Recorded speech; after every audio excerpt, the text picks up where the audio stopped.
Okay, recording in progress আছে, তাহলে আমরা ক্লাস শুরু করি। ঠিক আছে, চলো দেখি। স্ক্রিনটা শেয়ার অন করে দিচ্ছি। Start broadcasting. স্টার্ট।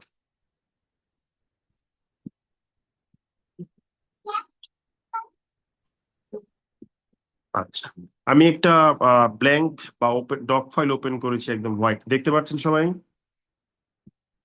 স্যার জি দেখা আমরা জি যাচ্ছে। স্যার, দেখতে দেখা পাচ্ছি। যাচ্ছে। ওকে, থ্যাংক জি you sir. Very much. So in our last class, আমাদের সর্বশেষ ক্লাসে আমরা একটু এই নয়েজ করো, ক্লাস রেকর্ড হচ্ছে, আমি ক্লাস করছি। ওই ঘরটা ওখানে ব্লক করে দাও। তো আসেন আমরা তাহলে ক্লাসটা শুরু করি। So in our last class, আমরা একদম লাস্ট ক্লাস যেটা করেছিলাম সেটা হচ্ছে আমরা দেখিয়েছিলাম যে কথার যখন টোন চেঞ্জ হয়ে যায় তখন আপনি কি করবেন, এম ড্যাশ ইউজ করবেন। তবে এম ড্যাশ নিয়ে আমি একটা কথা বলেছিলাম যে ভাই, এম ড্যাশ নিয়ে আসলে পড়াশোনার আছে অনেক কিছু। এটা ক্লাসে একটু একটু করে আমরা আগাবো এবং ক্লাসে একটু একটু করে আগাতে আমরা দেখব। সো আমরা এইটুকু শিখেছিলাম যে যদি আমরা একটা এম ড্যাশ ইউজ করি তাহলে সেটা হচ্ছে তার পরের অংশটুকুকে এই কথার টোন চেঞ্জ করে বা এমফাসিস করে বা উদাসীন ভাবে এক্সপ্রেস করে, what ever it is. Besides এছাড়াও আমরা শিখেছিলাম যে যদি আমরা দুইটা এম ড্যাশ ইউজ করি তাহলে এর ভিতরের অংশে যা থাকবে দুইটা এম ড্যাশের ভিতরে, সেই জায়গাটাতে গিয়ে হয়তো চেঞ্জেস আসবে বা কথার ধাঁচে পরিবর্তন আসবে, অনেক কিছু হতে পারে। এরপর বলেছিলাম কি, that is the end of কি বলে যে compound sentence and simple sentence. এই কথাটা বলে আমরা আমাদের লেকচারটা শেষ করেছিলাম।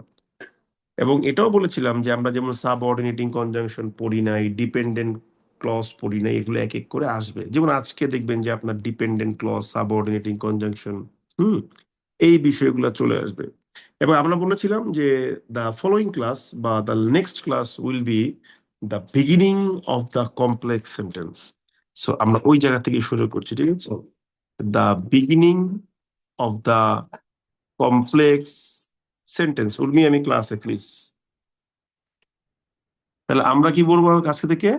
দ্য বিগিনিং অফ কমপ্লেক্স সেন্টেন্সে আমরা চলে যাব। ওকে, দেন সি হোয়াট ইজ হ্যাপেনিং। তো খেয়াল করে দেখুন, আমরা কমপ্লেক্স সেন্টেন্সের যেই ডেফিনিশনটা আমরা তৈরি করেছিলাম, যদি আমরা একটু মোটা দাগে খেয়াল করি, আমরা দেখতে পাই যে কমপ্লেক্স সেন্টেন্স লিখতে গেলে আমাদের কি করতে হবে একটু মনে করে দেখি। হ্যাঁ, আমাদের কমপ্লেক্স সেন্টেন্সের যে ডেফিনিশনটা ছিল সেটা কি ছিল? সেটা ছিল অনেকটা এরকম যে কমপ্লেক্স সেন্টেন্স মানে হচ্ছে যে আপনার অবশ্যই ইন্ডিপেন্ডেন্ট ক্লজ থাকতেই হবে। সেটা কি বলে, একটাও হতে পারে, একের অধিক হতে পারে, উই ডোন্ট নো। এরপর বলেছিলাম ডিপেন্ডেন্ট বা সাবঅর্ডিনেট ক্লজ থাকতে হবে, এবং সেটা কোথায় থাকতে পারে? সেটাও একটাও থাকতে পারে, একের অধিকও থাকতে পারে। That was the definition. এবং এই যে এই আলোচনাতে এসেই মূলত আমরা দেখি the necessity of dependent or subordinate clause. আর এখান থেকে আমাদের আলোচনা শুরু হয় কমপ্লেক্স সেন্টেন্সে। তো আমরা যখন বলছি যে আমরা বেসিক্যালি কমপ্লেক্স সেন্টেন্স শিখতে যাচ্ছি, ইন এ সেন্স আমরা ডিপেন্ডেন্ট ক্লজটাই শিখতে যাচ্ছি। ডিপেন্ডেন্ট ক্লজ পারা মানেই হচ্ছে কমপ্লেক্স সেন্টেন্স পারা। কারণ independent clause, I eat rice, you play football, I am a very good boy, এগুলো সবাই পারি। মূলত ডিপেন্ডেন্ট ক্লজকে বাক্যে এন্ট্রি দিতে পারলেই সেন্টেন্সটা কমপ্লেক্স হবে। So basically while we are saying, আমরা যখন বলতেছি যে আমরা কমপ্লেক্স সেন্টেন্স শিখতেছি, আমরা বেসিক্যালি ডিপেন্ডেন্ট ক্লজ শিখতেছি। নাও দ্য কোশ্চেন, ডিপেন্ডেন্ট ক্লজ কত প্রকারের? যদি আমরা মোটা দাগে একটু চিন্তা করি, আমরা দেখি আমাদের ডিপেন্ডেন্ট ক্লজ তিন প্রকারের ছিল। যার মধ্যে ফার্স্ট টাইপ যে ডিপেন্ডেন্ট ক্লজটা ছিল সেটা ছিল হচ্ছে অ্যাজেক্টিভ ক্লজ।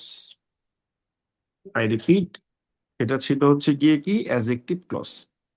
এখন প্রশ্ন হচ্ছে অ্যাজেক্টিভ ক্লজ কাকে বলে, এটা আমাদের বুঝতে হবে। ঠিক আছে, আমি যদি আপনাকে বলি ইন্ডিপেন্ডেন্ট ক্লজ, যেই ক্লজ ইন্ডিপেন্ডেন্ট সেই ইন্ডিপেন্ডেন্ট ক্লজ। আমি যদি বলি ডিপেন্ডেন্ট ক্লজ, যেই ক্লজ ডিপেন্ডেন্ট সেই ডিপেন্ডেন্ট ক্লজ। তাহলে আমি যদি বলি অ্যাজেক্টিভ ক্লজ, আপনি কি বলবেন? যেই ক্লজ অ্যাজেক্টিভ সেই হচ্ছে অ্যাজেক্টিভ ক্লজ। মানে কি, যেই ক্লজকে বাক্যে অ্যাজেক্টিভ রূপে ব্যবহার করা যায় সেটাই হচ্ছে গিয়ে অ্যাজেক্টিভ ক্লজ। তাহলে আমরা কি লিখবো? It is a type of dependent clause that is used as an adjective in a sentence। হয়ে গেল, শেষ, আর কিছুই না। আমি কি বললাম যে এটা হচ্ছে বেসিক্যালি এক প্রকার ডিপেন্ডেন্ট ক্লজ, ঠিক আছে, যেটাকে কি করা হয়, ব্যবহার করা হয়, that is used as an adjective in a sentence. অর্থাৎ বাক্যে এটাকে অ্যাজেক্টিভ রূপেই ব্যবহার করা হয়। আচ্ছা, এখন অ্যাজেক্টিভ রূপে যেই ক্লজকে ব্যবহার করা হয় সেই হচ্ছে অ্যাজেক্টিভ ক্লজ। আমাদের কাছে এই ডেফিনেশনটা ক্লিয়ার। হ্যাঁ, আমরা যেহেতু বলেছি যে আমরা একটু এই ব্যাচ একটু আস্তে আস্তে আগাবো, তাই আমরা একটু আস্তে আস্তে আগাচ্ছি যেন তাড়াহুড়ো নামও হয়ে যায়, ঠিক আছে। গত ব্যাচেও আস্তে আস্তে আগেছি, তারপর এবার আমি আরো ভাগ ভাগ করে দিচ্ছি, ঠিক আছে, যেন আপনি স্লো এন্ড স্টেডি ভাবে আগাইতে পারেন। তাহলে অ্যাজেক্টিভ ক্লজ কাকে বলে আমরা বুঝে গেলাম যে এই ক্লজটাকে বাক্যে বেসিক্যালি একটা অ্যাজেক্টিভ রূপেই ব্যবহার করা হবে। নাও দ্য কোশ্চেন, অ্যাজেক্টিভ জিনিসটা কি? আমরা যখন বলি যে অ্যাজেক্টিভ কাকে বলে, what is the definition of adjective, তখন ছেলেমেয়েরা আমাদেরকে কিছু কমন অ্যান্সার দেয় যে কোনো কিছু দোষ গুণ অবস্থাকেই অ্যাজেক্টিভ বলে। তো আমরা বলি যে কোনো কিছু দোষ গুণ অবস্থা, সেটা কার দোষ গুণ অবস্থা? তখন ছেলেমেয়েরা বলে যে ভাই নাউনের দোষ গুণ অবস্থা।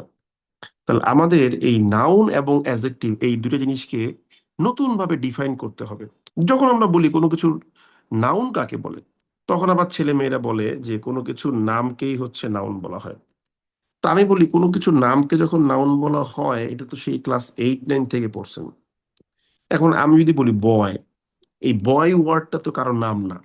বা আমি যদি বলি মনে করেন গার্ল, গার্ল ওয়ার্ড তো কারো নাম না। আমি যদি বলি ম্যান, ম্যান তো কারোর নাম না। আমি যদি বলি উমেন, উমেন তো কারোর নাম না, তাহলে এরা কেন নাউন? তখন একটা কনফিউশন অ্যারাইজ করে। তখন আমার দেখা যায় নাউনকে নানাভাবে ক্লাসিফাই করার বিষয়পত্র আসে। এখন যেহেতু আমরা রাইটিং ক্লাসে পড়ছি, আমাদের নাউনের ওই বিশদ আলোচনায় যাওয়ার প্রয়োজন নেই। আমরা এই কনফিউশনটাকে দূর করার জন্য একটা সুন্দর ডেফিনেশন বানাবো। সেটা কি?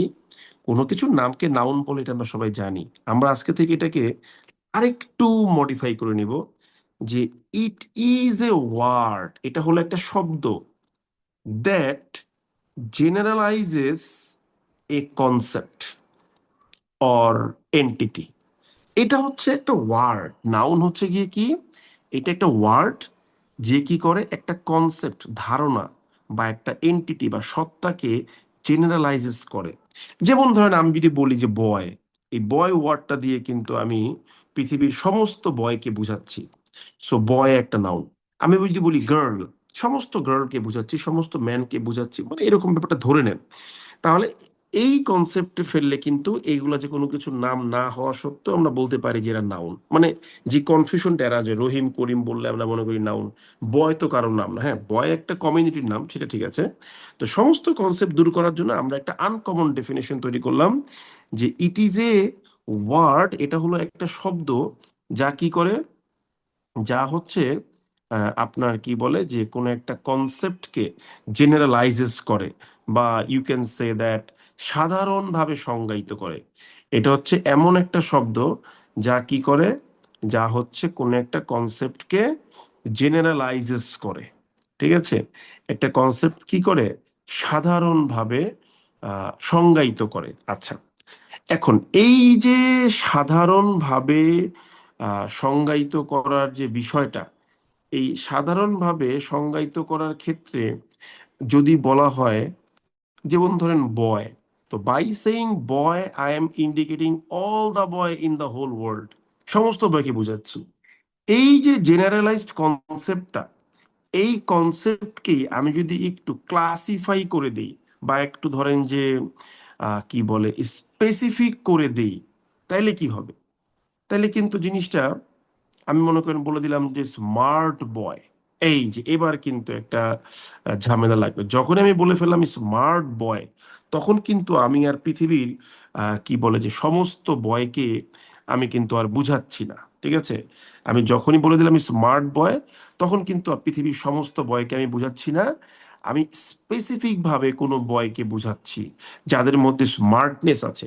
এই যে জেনারেল কনসেপ্টকে যখন কোনো একটা ওয়ার্ড দিয়ে জেনারেল না রেখে স্পেসিফিক করে দেয়, একটু চেঞ্জ করে ফেলে, একটু লিমিটেড করে ফেলে, ওই ওয়ার্ডটাকেই বলা হয় অ্যাডজেক্টিভ। আমি লিখবো it is a word that classifies classifies, or you can say modifies, or anything you want to say, a noun, যা হচ্ছে কি করে একটা নাউনকে ক্লাসিফাই করে দেয় বা মডিফাই করে দেয়। যেমন আমি এক্সাম্পল হিসেবে কি দিতে পারি, স্মার্ট বয়। এই যে আমি কিন্তু এখন পৃথিবীর সমস্ত বয়কে ইন জেনারেল ভাবে বুঝাচ্ছি না, আমি ওই সকল বয়দেরকে বুঝাচ্ছি যাদের মধ্যে কি আছে, স্মার্টনেস আছে। আমি ধরেন বললাম যে ব্রিলিয়েন্ট গার্ল। এই যে আমি কিন্তু আর পৃথিবীর সমস্ত মেয়েকে বুঝাচ্ছি না, আমি এখন শুধুমাত্র ওই সকল মেয়েদেরকে বুঝাচ্ছি যাদের মধ্যে ব্রিলিয়েন্স আছে। তো এই যে নাউনের জেনারেল ফর্মকে একটু ক্লাসিফাই করে দেয়, একটু মডিফাই করে দেয়, একটু লিমিট করে দেয়, এটাই হচ্ছে গিয়ে বেসিক্যালি অ্যাডজেক্টিভ। তাহলে আমি আশা করতে পারি আজকে থেকে আমাদের নাউন এবং অ্যাডজেক্টিভ সম্পর্কে যে নতুন দুইটা ডেফিনিশন শিখলাম, এই দুইটা ডেফিনিশনে আমাদের আর কারো কোনো প্রবলেম হবে না। তাহলে নাউন কি একটা জেনারেল কনসেপ্ট, আর অ্যাডজেক্টিভ কি ওই জেনারেল কনসেপ্টকে সে যখন ক্লাসিফাই করে বা মডিফাই করে তার আগে বসে, তাকে বলা হয় অ্যাডজেক্টিভ। এখন প্রশ্ন আসতে পারে অ্যাডজেক্টিভ কোথায় বসে। অ্যাডজেক্টিভ যেই নাউনকে মডিফাই করে তার ঠিক আগেই বসে, এটা আমরা একটা নোট দিয়ে দিব যে an adjective is placed immediately before the noun, immediately before the noun that the adjective modifies। মানে কি, একটা অ্যাডজেক্টিভ বসানো হয় ঠিক সেই নাউনটার আগে যেই নাউনটাকে ওই অ্যাডজেক্টিভ কি করে, মডিফাই করে। An adjective is placed immediately before the noun that the adjective sorry ভুল টাইপিং মিস্টেক হয়েছে, that the adjective modifies। তাহলে আমরা এটাও বুঝে গেলাম যে অ্যাডজেক্টিভটা কোথায় বসে। আচ্ছা, তাহলে তাহলে আমরা কি বলতে পারি, আমরা যখন অ্যাডজেক্টিভ ক্লজের সংজ্ঞা নিয়েছিলাম তখন আমরা কি পড়েছিলাম, যে অ্যাডজেক্টিভ ক্লজ অ্যাডজেক্টিভের কাজ করে থাকে। এখন অ্যাডজেক্টিভ কি করে, নাউনকে মডিফাই করে, এটা আমরা বুঝে গেলাম। তার মানে অ্যাডজেক্টিভ ক্লজও নাউনকে মডিফাই করে। তাহলে আমরা এই নোটটাও একটু নিব, তাই এটা একটু নিচে নামাই দিই। আমরা লিখবো যে দেয়ারফোর, সুতরাং দেয়ারফোর কি হয়ে থাকে, an an adjective clause also modifies a noun। Adjective যেহেতু নাউনকে মডিফাই করে, অ্যাডজেক্টিভ ক্লজও নাউনকে মডিফাই করে। এইবার আমরা এই লাইনটা লিখবো, an adjective is placed immediately before the noun that the adjective modifies। অ্যাডজেক্টিভকে বসানো হয় কোথায়, ও যে নাউনকে মডিফাই করে তার ঠিক আগে। কিন্তু মজার বিষয় হচ্ছে অন দ্য আদার হ্যান্ড বিপরীতভাবে an adjective clause is placed immediately after the noun that the adjective clause modifies। মানে কি, অ্যাডজেক্টিভকে বসানো হয় সেই নাউনের আগে যাকে সে মডিফাই করে, কিন্তু অ্যাডজেক্টিভ ক্লজ বসানো হয় কোথায়, সেই নাউনের পরে যাকে সে মডিফাই করে। তবে এখানে একটা জিনিস ঝামেলা আছে, সেটা আমরা লিখে দেবো ইউজুয়ালি। কেন ইউজুয়ালি লিখছি এটা আমরা পরে শিখবো, এটা আমাদের ভাবার দরকার নাই। এখন এটাকে আমরা একটা সমীকরণ হিসেবে দাঁড় করাই। কিরকম, যে একটা যদি আমি নাউন লিখি, এই নাউনকে আপনি যদি কোনো অ্যাডজেক্টিভ দিয়ে মডিফাই করেন তাহলে সেটা বসবে হচ্ছে আগে, আর অ্যাডজেক্টিভ ক্লজ দিয়ে যদি মডিফাই করেন সেটা বসবে হচ্ছে গিয়ে পরে। আমরা আশা করি এই জিনিসটা বুঝতে পেরেছি। এই পর্যন্ত যা বললাম তা কি বুঝতে পারছি আমরা সবাই, একটু বলবেন প্লিজ। Yes, sir. জি দাদা। ওকে, থ্যাংক ইউ। তার মানে এই আলোচনাতে আমরা যে 16 মিনিট বকবক করলাম তার থিওরিটার প্রমাণ হচ্ছে এটাই, অ্যাজেক্টিভ যে যেমন নাউনকে মডিফাই করবে তার আগে বসবে, on the other hand adjective clause যেই নাউনকে মডিফাই করবে তার ঠিক পরে বসবে, ইউজুয়ালি বলেছি। এখন একটা মজার বিষয় বলি শোনেন, এই যে নাউনকে মডিফাই করবে, বারবার আমি এই টপিকে আসতেছি। এখন প্রশ্ন হচ্ছে এই নাউনটা বাক্যের কোথায় কোথায় বসে। এখানে একটা নোট লিখতে হবে, আরেকটা নোট। সেটা কি লিখবো? উই নো, আমরা জানি। আমরা কি জানি? দ্যাট, যে এ নাউন ইজ ইউজড, একটা নাউনকে বাক্যে ইউজ করা হয় কি কি হিসেবে? A noun is used as the subject, বাক্যের সাবজেক্ট হিসেবে ব্যবহৃত হতে পারে, অবজেক্ট হিসেবে ব্যবহার হতে পারে, কমপ্লিমেন্ট হিসেবে ব্যবহার হতে পারে, আবার অবজেক্ট অফ প্রিপোজিশন হিসেবে ব্যবহার হতে পারে। ঠিক আছে? ওকে। তো এই যে আমি বললাম যে আমরা জানি যে a noun is used as the subject, object, complement or the object of preposition. এখন আপনি একটু আগে কি বললেন? অ্যাজেক্টিভ ক্লজ নাউনকে মডিফাই করে। তাহলে এবার একটা জিনিস দেখেন, খুব সিম্পল আন্ডারস্ট্যান্ডিংটা বুঝেন। অ্যাজেক্টিভ ক্লজ যেহেতু নাউনকে মডিফাই করে, আর নাউন যেহেতু বাক্যের এই চার জায়গায় বসতে পারে, তার মানে অ্যাজেক্টিভ ক্লজ এদের সবাইকেই মডিফাই করতে পারে। তার মানে কি লিখতে পারি? So we can easily conclude, আমরা সহজেই সিদ্ধান্ত নিতে পারি, that an adjective clause can modify, can modify all of them. এই অল অফ দেম দ্বারা কাদেরকে আমি বুঝাচ্ছিলাম? আমি বুঝাচ্ছিলাম সাবজেক্টকে, অবজেক্টকে, কমপ্লিমেন্টকে, অ্যান্ড দ্য অবজেক্ট অফ প্রিপোজিশনকে। আশা করি বুঝতে পারছেন লজিকটা।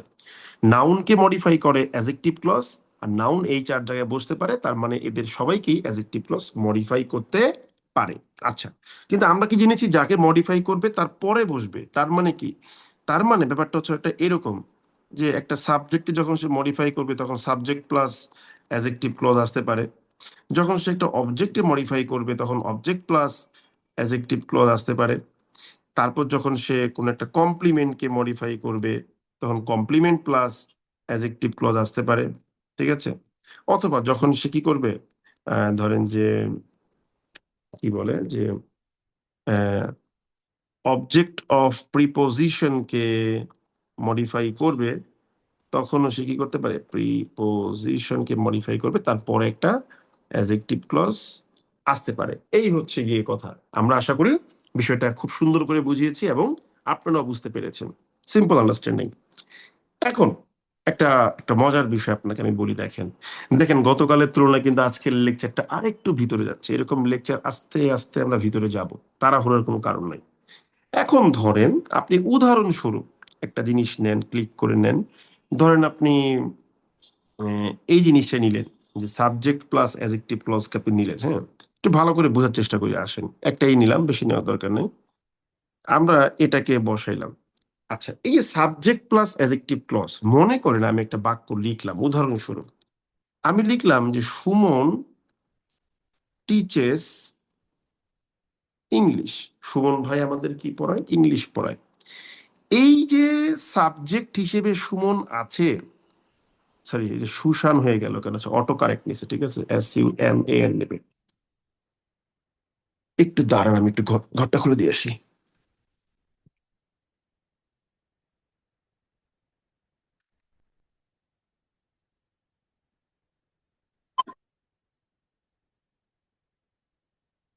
এখন এই যে আমি বললাম যে সাবজেক্টকে মডিফাই করে অ্যাডজেক্টিভ ক্লজ, তাহলে আমাদের উপরে লজিক অনুসারে এই সুমনকেই অ্যাডজেক্টিভ ক্লজ কি করবে?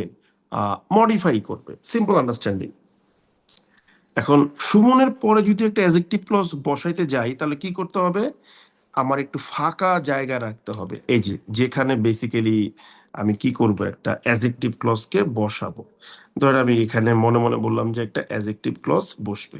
এই যে অ্যাডজেক্টিভ ক্লজটা এখানে বসলে কি হবে? একটা বড় বাক্য ক্রিয়েট হয়ে যাবে। ঠিক আছে? এখন একটা কথা আছে ভাই, এই যে আপনি বাক্যটা লিখলেন যে সুমন টিচেস ইংলিশ, বাক্যের সাবজেক্ট সুমন, তারপর অ্যাডজেক্টিভ ক্লজ বসাইবেন। আপনি কিন্তু এই সুমনের পরিবর্তে এখানে, সুমন তো একটা নাউন, সুমন যদি একটা নাউন হয়ে থাকে আপনি কিন্তু সুমনের পরিবর্তে লিখতে পারতেন হি টিচেস ইংলিশ। এখন এখানে কিন্তু হিটাই একটা সাবজেক্ট। এখন অ্যাডজেক্টিভ ক্লজ যেহেতু আমরা বুঝে গেলাম সাবজেক্টকে মডিফাই করতে পারে, তাহলে এটাও মাথায় রাখতে হবে সাবজেক্ট অবস্থানে যাই বসুক না কেন সবাইকেই সে মডিফাই করতে পারে। যেমন ধরেন আপনি এখানে দেখতেছেন কি সুমন হচ্ছে একটা নাউন, ভালো করে ব্যাপারটা বুঝেন, এটাকে মডিফাই করে। এখন এখানে হি এর সাথে আপনি যেটা দেখতে পারতেছেন সেটা কি, সেটা হচ্ছে এটা একটা প্রোনাউন, কিন্তু এটাও কিন্তু বাক্যের সাবজেক্ট। তার মানে এটাকেও অ্যাডজেক্টিভ ক্লজ মডিফাই করতে পারবে। মজার বিষয় হচ্ছে আমি যদি সুমনের পরিবর্তে এই সাবজেক্ট অবস্থানে আরেকটা জিনিস বসাই, মনে করেন বললাম কি এ, মনে করেন বললাম যে an assistant director of Bangladesh bank, হ্যাঁ, অ্যাসিস্ট্যান্ট ডিরেক্টর এট বাংলাদেশ ব্যাংক টিচেস ইংলিশ। এখানে এই an assistant director at Bangladesh bank এটাই কিন্তু সুমনকে বোঝাচ্ছে, তাহলে এটাও এখানে সাবজেক্ট, কিন্তু এটা এখানে কি, এটা কিন্তু আবার এখানে কি, এটা হচ্ছে নাউন ফ্রেজ, আপনি তো আবার জানেন এটাকে আমরা কি বলবো, নাউন ফ্রেজ বলবো। তাহলে এই নাউন ফ্রেজকেও কিন্তু অ্যাডজেক্টিভ ক্লজ কি করতে পারে, মডিফাই করতে পারে। তার মানে আমি যে আপনাকে একটু আগে বলেছিলাম যে অ্যাডজেক্টিভ ক্লজ নাউনকে মডিফাই করে আর নাউন বাক্যের এই চার জায়গায় বসতে পারে, ওই কথার মধ্যে একটা শুভঙ্করের ফাঁকি ছিল। নাউন বাক্যের যেখানে যেখানে বসতে পারে ওইখানে আর যা যা বসতে পারে সবাইকেই মডিফাই করতে পারে। যেমন নাউন বাক্যের সাবজেক্টে বসতে পারে, এটাই আমি ধরছি। বাক্যের সাবজেক্টে নাউন বসতে পারে, প্রোনাউন বসতে পারে, নাউন ফ্রেজ বসতে পারে, আর কি কি বসতে পারে। যেমন ধরেন আমি যদি বলি যে প্লেইং ইজ মাই হবি, মনে করেন আমি যদি বলি প্লেইং ইজ মাই হবি, ঠিক আছে, হ্যাঁ, যে প্লেইং ইজ মাই প্যাশন, তাহলে এখানে আমার এই বাক্যের সাবজেক্ট কে বলেন তো বুদ্ধি করে একটু, প্লেইং প্লেইং প্লেইং। তাহলে এই প্লেইংটা একটা কি বলেন তো বুদ্ধি করে, জিরান জেরান্ড এটা জিরান একটা জিরান্ড।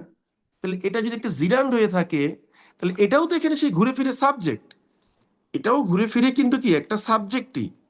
তো মোদ্দা কথা এখানে যা যা বসতে পারে সবাইকেই সে মডিফাই করতে পারে। সো এই জিনিসটা আমাদের মনে রাখতে হবে। কিভাবে মনে রাখবো আমরা, অ্যাজেক্টিভ নাউনকে মডিফাই করে, অতএব অ্যাজেক্টিভ ক্লজও নাউনকে মডিফাই করে। এখন অ্যাজেক্টিভ ক্লজ নাউনকে মডিফাই করে এটা আমি ক্লিয়ার। নাউন বাক্যের কোথায় বসতে পারে, সাবজেক্ট, অবজেক্ট, কমপ্লিমেন্ট, প্রিপোজিশনের অবজেক্ট সব জায়গাতেই বসতে পারে। অতএব অ্যাজেক্টিভ ক্লজও বাক্যের সাবজেক্ট, অবজেক্ট, কমপ্লিমেন্ট, প্রিপোজিশনের অবজেক্ট সবাইকে মডিফাই করতে পারে। এখন যেহেতু এদের সবাইকেই মডিফাই করতে পারে, অতএব এই জায়গাগুলোতে যে যে বসবে সবাইকেই সে মডিফাই করতে পারবে। অর্থাৎ নাউন বসুক, প্রোনাউন বসুক, নাউন ফ্রেজ বসুক, নাউন ক্লজ বসুক, জিরান বসুক, যাই বসুক না কেন সবাইকেই সে মডিফাই করতে পারে। এই বিষয়টা কি আমরা বুঝতে পারলাম নাকি না? হ্যাঁ দাদা বুঝতে পেরেছি। জি দাদা ক্লিয়ার। তাহলে লজিকটা আমাদের ক্লিয়ার। অ্যাজেক্টিভ নাউনকে মডিফাই করে, অতএব অ্যাজেক্টিভ ক্লজও নাউনকে মডিফাই করে। নাউন কোথায় বসতে পারে, সাবজেক্ট, অবজেক্ট, কমপ্লিমেন্ট, প্রিপোজিশনের অবজেক্ট।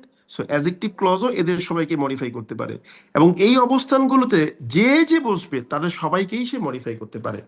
তাই আমরা নোটটা করব কিভাবে, আমরা একটা নোট নিয়ে নিব যে দেয়ারফর, সুতরাং আমরা কি বলতে পারি, অ্যান অ্যাজেক্টিভ ক্লজ, একটা অ্যাজেক্টিভ ক্লজে কি করতে পারে, ক্যান মডিফাই, সে মডিফাই করতে পারে অল অফ দেম, প্রত্যেককেই মডিফাই করতে পারে। কে সেগুলো বলেন তো, নাউন, ঠিক আছে, প্রোনাউন, তারপরে ধরেন যে নাউন ফ্রেজ, তারপরে ধরেন যে নাউন ক্লজও বলতে পারেন, ঠিক আছে, যেটা ঝামেলাপূর্ণ, জিরান্ড, এক্সেট্রা, আপনি যা পাইবেন সবাইকেই মডিফাই করতে পারে। তবে এখানে আমরা একটা কি লিখবো, এম ড্যাশ দিয়ে লিখে দেব used as the subject, object, complement or object of preposition, sorry preposition, ঠিক আছে, ইন এ সেন্টেন্স। এই যেটা হলো কি আমাদের ফাইনাল নোট, যে সুতরাং অ্যাডজেক্টিভ ক্লজ সবাইকেই মডিফাই করতে পারে, noun, pronoun, noun phrase, noun clause, gerund, যাই আসুক না কেন। কখন করতে পারে? Used as the subject object complement or object of preposition in a sentence, অর্থাৎ বাক্যে যখন এদেরকে সাবজেক্ট অবজেক্ট কমপ্লিমেন্ট বা অবজেক্ট অফ প্রিপোজিশন যা হিসেবে আপনি ইউজ করেন না কেন, তখন এদেরকে মডিফাই করতে পারবে অ্যাডজেক্টিভ ক্লজ। আমরা কি এই ব্যাপারটা বুঝতে পারলাম নাকি পারলাম না? জি দাদা, বুঝতে পেরেছি। জি, বুঝতে আচ্ছা, পেরেছি। আশা করি কারো দাদা, কোনো একটা কনফিউশন। কোশ্চেন ছিল। হ্যাঁ বলেন। সুমন, তারপর অ্যাডজেক্টিভ পজিশন, তারপর টিচার্স ইংলিশ।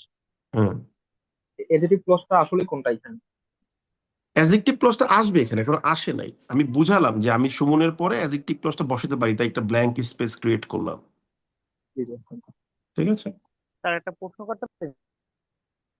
প্রশ্ন বোধ হয় যদি খুব বেশি সিরিয়াস কিছু না হয় না করলে ভালো, কারণ আমরা ক্লাস কন্টিনিউ করবো, ঠিক আছে, ক্লাসের ফ্লো নষ্ট করবো না। ওকে। জি স্যার, স্যার এই প্রশ্নটা ছিল অবজেক্ট অফ প্রিপোজিশনটা কি? এটা এই শব্দটার সাথে স্যার পরিচিত না। প্রিপোজিশনের অবজেক্ট কি? আচ্ছা, প্রিপোজিশনের পর যে নাউন বসতে পারে, প্রোনাউন বসতে পারে, নাউন ফ্রেজ বসতে পারে, যেটাই বসো ওগুলাই হলো অবজেক্ট অফ প্রিপোজিশন। আমি যদি বলি হি কেম আফটার মি, তাহলে এখানে মি হচ্ছে আফটার প্রিপোজিশনাল অবজেক্ট, ঠিক আছে। বা আপনি যদি বলেন যে হি কেম এট নাইট, এই নাইটটাই হলো এট প্রিপোজিশনাল অবজেক্ট, ঠিক আছে। জি স্যার। ওকে, তাহলে আমাদের এই কনসেপ্টটা ক্লিয়ার। এখন দেখেন, আমি বড় বাক্য লেখার একটা প্ল্যান করব। ধরেন আমরা একটা টপিক নেই, ঠিক আছে, যেমন ধরেন এই মুহূর্তে মোস্ট ডিসকাস টপিক কি হইতে পারে এই মুহূর্তে? কি টপিক বলেন তো, মোস্ট ডিসকাসড একটা টপিক বলেন। তারেক লোডশেডিং, রহমানের নিউ ভারত সফর। প্রেসিডেন্ট, হ্যাঁ বুঝি নাই। সেমিকন্ডাক্টর, আরে ভাই একজন বাংলাদেশ একটা বল, অস্ট্রেলিয়ার ম্যাচ, আরে ভাই একজন একটা বললেই তো হয়, আপনারা ডাটা তো বল। মোট্টা প্যাক। স্যার জানালো সম্ভব। যখন আরে ইন্দ্রনীল থামেন না স্যার কেন, বলেন যে হোয়াট ইজ আপনার দিস সাথে যে দেখা করতে, ওটা তো বলা কনসেপ্ট? যায় না। আপনাদের কোনো মানে আন্ডারস্ট্যান্ডিং নাই? থামেন না কেন? একটা যে টপিক করলে তারপরে গণ হয়ে টপিক বলা শুরু করে দিচ্ছেন, হোয়াট ইজ দিস? যখন বলবো যে আপনারা হচ্ছে একটা টপিক বলেন, তখন বুঝবেন যে ভাই আপনাকে একটা টপিক বলতে বলছে, একজন একটা বললেই তো হয়ে গেছে, এত বলতে হবে কেন? ঠিক আছে। আমি কিন্তু খুব রাগী মানুষ আসলে, মাথা গরম করলে। আপনাকে বলছে একটা টপিক বলতে, আপনি একটা টপিক বলুন যে ভাই নেন, আপনি যেমন বলছেন যে অস্ট্রেলিয়া ম্যাচ, শেষ, একটা টপিক বলছে, শেষ। একসঙ্গে যদি 500 জন লোক বলা শুরু করেন টপিক, তাহলে কি হবে বুঝতেছেন? মাথা নষ্ট হয়ে যাবে। ওকে, সো এটা একটা কমন সেন্সের ব্যাপার, যে আমরা ভাই বলছে টপিক বলতে, আমরা একটা টপিক বলবো। তো আপনি মনে করেন যে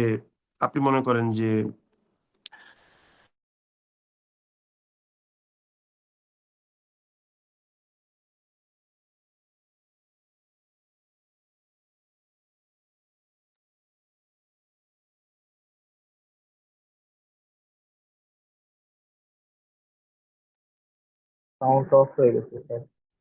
কথা শোনা যাচ্ছে না। আমাকে সবাই শুনতে পারছেন এখন? জি।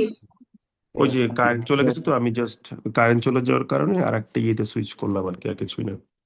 তো ধরেন একজন বললেন, যেমন লাস্টে জায়গায় ধমক দিলাম যে মিডল ইস্ট ক্রাইসিস নিয়ে মনে হয় বললেন, নাকি অস্ট্রেলিয়া নিয়ে বললেন, যেটা আচ্ছা ওই অস্ট্রেলিয়ান ক্রিকেট মানে অস্ট্রেলিয়া সিরিজে আমরা মনে হয় 1-0 জিতছি, ঠিক আছে। এখন মনে করেন যে আমরা মনে করেন এটা নিয়ে একটা একটা বাক্য লিখবো, ঠিক আছে। তো আমরা ধরেন একটা প্রথমে কি করবো, আমরা ইংলিশ পারি না ভাই, ঠিক আছে, আমরা যেহেতু ইংলিশ পারি না মনে করে নিচ্ছি, আমরা মনে করেন যে একটা ছোট্ট একটা বাক্য লিখি, ঠিক আছে। আমরা কি লিখবো? বাংলাদেশ, ঠিক আছে, বাংলাদেশ কি করছে? বাংলাদেশ মনে করেন বললাম যে ডিফিটেড, বাংলাদেশ ডিফিট করছে। কাকে ডিফিট করছে ভাই? অস্ট্রেলিয়াকে ডিফিট করছে। বাংলাদেশ ডিফিট করছে কাকে? অস্ট্রেলিয়াকে ডিফিট করছে, ঠিক আছে। এটা হচ্ছে এই টেস্ট ম্যাচের নামটা, সিরিজের নামটা কেউ বলতে পারেন?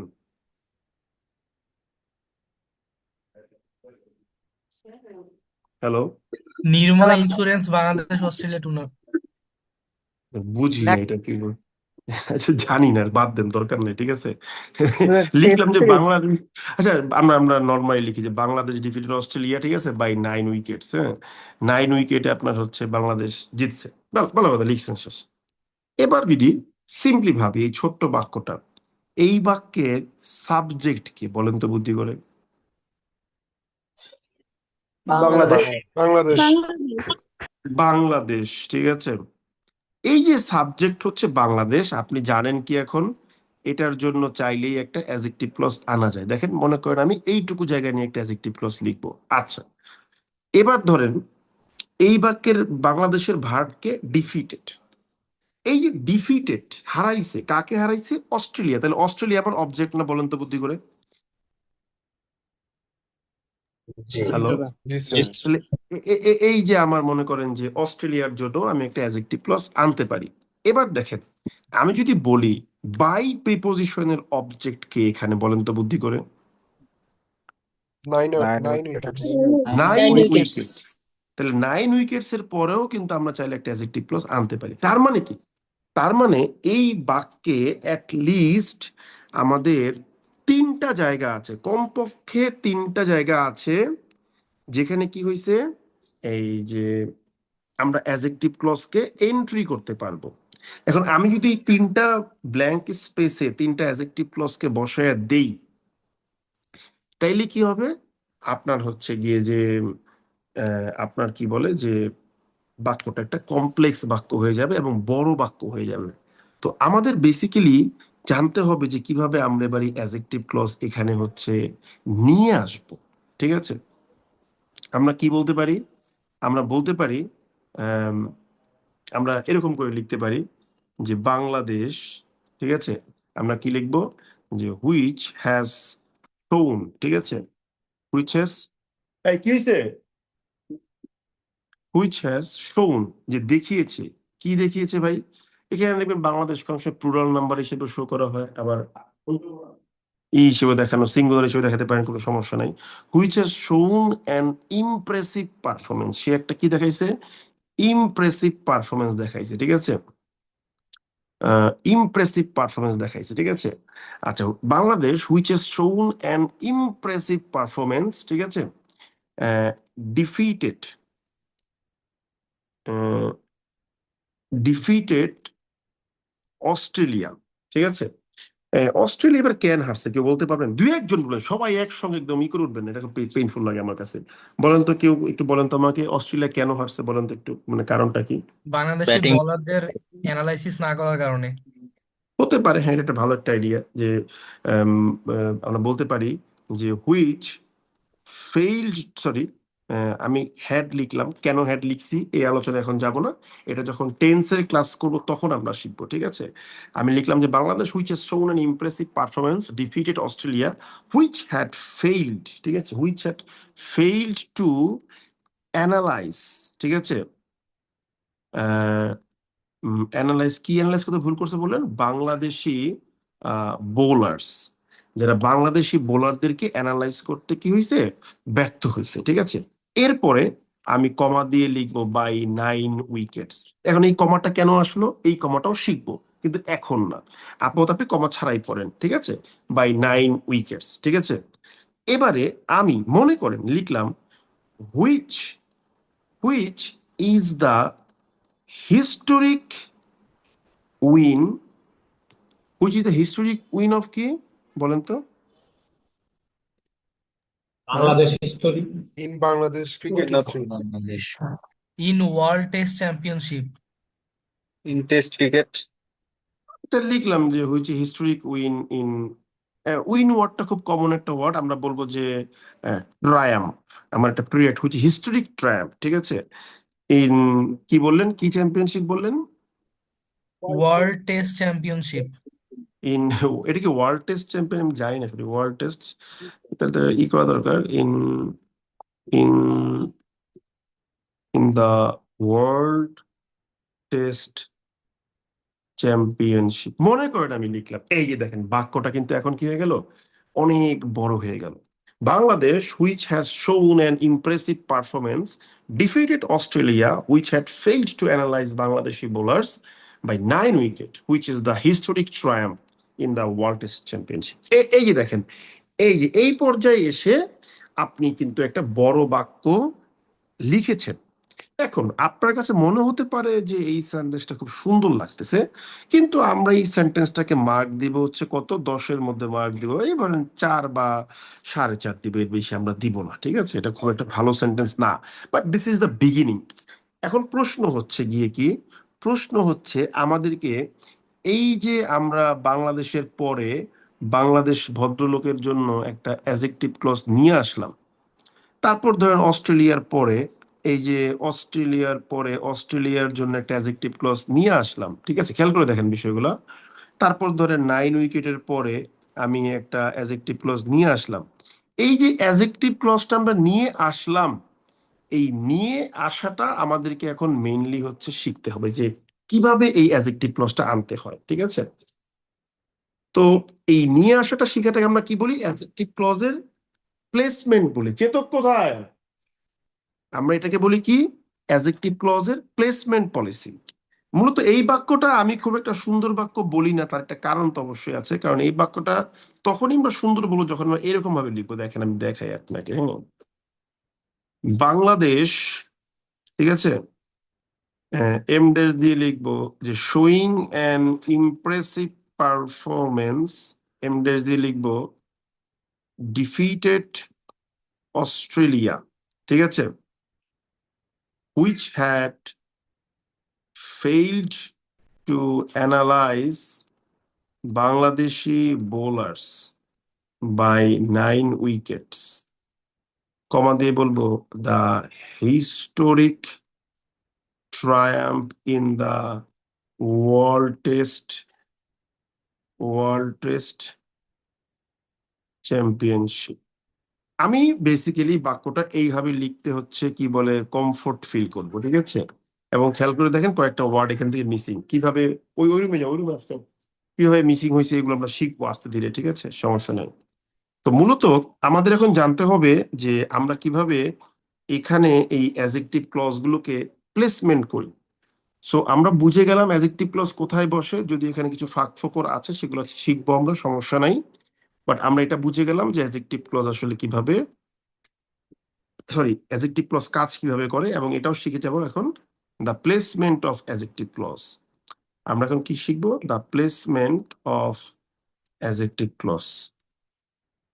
আচ্ছা, নাও অ্যাজেক্টিভ ক্লজ প্লেসমেন্ট আপনি শিখবেন। তাহলে অ্যাজেক্টিভ ক্লজ প্লেসমেন্ট করতে গেলে কি করতে হয় আমরা তখন মোটামুটি বুঝে গেছি, যে বাক্যের সাবজেক্ট অবজেক্ট কমপ্লিমেন্ট এগুলোর পরে বসাইতে হয়, ঠিক আছে? তাই আমরা যে কাজটা করব, আমরা একটা বাক্য লিখবো যে সুমন টিচেস ইংলিশ, ওই ধ্যার ধেরে মেরে মেরে বাক্যটা আবার লিখবো, ঠিক আছে? এখন দেখেন, এই যে বাক্যের সাবজেক্ট সুমন, আপনি চাইলেই এখন সুমনের জন্য একটা কি বলে যে অ্যাজেক্টিভ ক্লজ নিয়ে আসতে পারেন, ঠিক আছে? আবার বাক্যের অবজেক্ট হচ্ছে যে কি পড়ায়, সুমন হচ্ছে ইংলিশ পড়ায়, তাহলে আহ আপনি ইংলিশের জন্যই অ্যাজেক্টিভ ক্লজ নিয়ে আসতে পারেন। এখন এই যে সুমনের জন্য অ্যাজেক্টিভ ক্লজ আনবেন বা ইংলিশের জন্য আপনি আনবেন, আপনার প্রথম কাজটা কি? আপনার প্রথম কাজটা হচ্ছে যার জন্য অ্যাজেক্টিভ ক্লজ আপনি আনবেন, আই রিপিট, আপনি যার জন্য অ্যাজেক্টিভ ক্লজ আনবেন ওইটা দিয়ে আরো একটা বাক্য লিখবেন। এই একটা কথা সারা জীবন মনে রাখবেন, যখনই কোনো কিছুর জন্য অ্যাজেক্টিভ ক্লজ আনতে হবে, যেমন সুমন টিচেস ইংলিশ, এই বাক্যে সুমনের জন্য আপনি অ্যাজেক্টিভ ক্লজ আনবেন, ঠিক আছে? তাহলে সুমন দিয়েই আপনি হচ্ছে কি করবেন, আহ আপনি বাক্য লিখবেন যেখানে সুমন থাকবে। যেমন ধরেন আমি কয়েকটা বাক্য লিখতেছি, মনে করেন 1 নম্বর দিয়ে লিখলাম কি, যে he is a very bad বয়, কারণ আমি তো খুব রাগী মানুষ, আপনারা জানেন।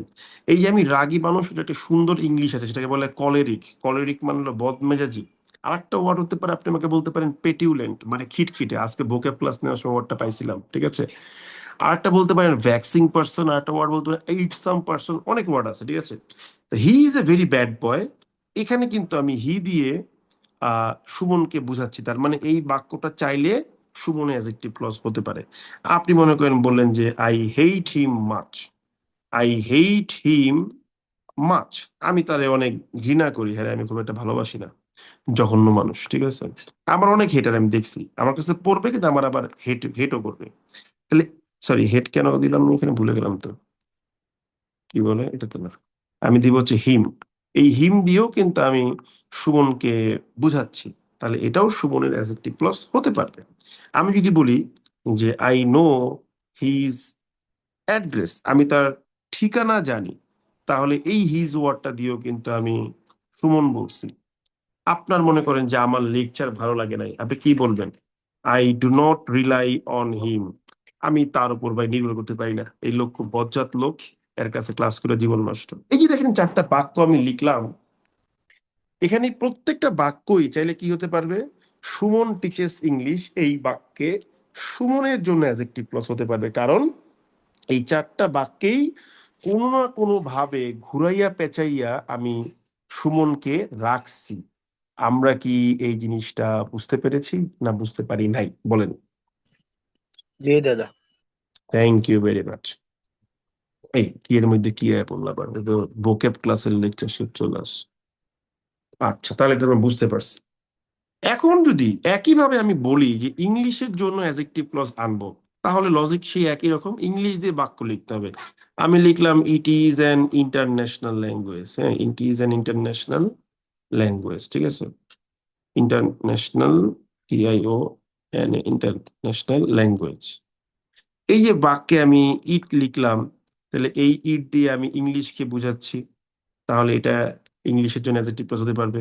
আমি মনে করেন বললাম যে I hate it much, I hate it much, আমি এটা খুব অপছন্দ করি, আমার ভালো লাগে না। ইংলিশ কিন্তু আমার খুব একটা প্রিয় সাবজেক্ট কোনোদিনই ছিল না, বিরক্ত হইতে হইতে ইংলিশে প্রিয় সাবজেক্ট বানাইতে হয়েছে, ঠিক আছে। তারপরে যে আমি যদি বলি যে আই নো ইটস, না মনে করেন আমি যেটা লিখি আর যেটা হবে, আমি মনে করেন বললাম যে ইটস, ইটস মানে তো it's, it's history is very obscure, খুবই দুর্বোধ্য, খুঁজা খাইজা পাওয়া যায় না, ঠিক আছে। তাহলে এই ইটস দিয়েও আমি ইংলিশকে বুঝাচ্ছি। আমি যদি বলি মনে করেন যে গ্লোবাল বিজনেস ডিপেন্ডস অন ইট, তাহলে এই ইট দিয়েও আমি ইংলিশকে বুঝাচ্ছি। তার মানে এদের সবার জন্য, এরা প্রত্যেকেই ইংলিশে কি হতে পারবে, অ্যাডজেক্টিভ ক্লজ হতে পারবে। এটা আমরা বুঝতে পারছি না, বলুন তো একটু বুদ্ধি করে সবাই। জি দাদা। জি দাদা, বুঝতে পারছি। Thank you very. এখন আমাদের জানতে হবে যে কিভাবে এই অ্যাডজেক্টিভ ক্লজকে আমরা বসাইতে পারি। চলেন আমরা শিখি যে how to place an adjective clause. এবার আমরা এটা শিখবো, তবে এটার জন্য আমরা কি করব, আমরা একটু গুছিয়ে নেব। এই নয়েজ করেন না, নয়েজ করেন না প্লিজ ভাই। এখন ধরেন আপনি চাচ্ছেন কি he is a very bad বয়, এটাকে সুমনের এখানে এনে বসাইবেন, তাহলে কি করবেন? খুবই সিম্পল লজিক।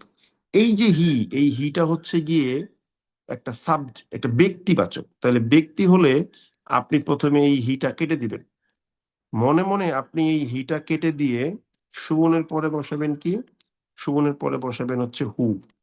এবার হিটা কেটে হুটা বসাইছেন, এখন বাকি পার্টটা অ্যাজ ইট ইজ বসাই দিবেন, হু ইজ এ ভেরি ব্যাড বয়, শেষ।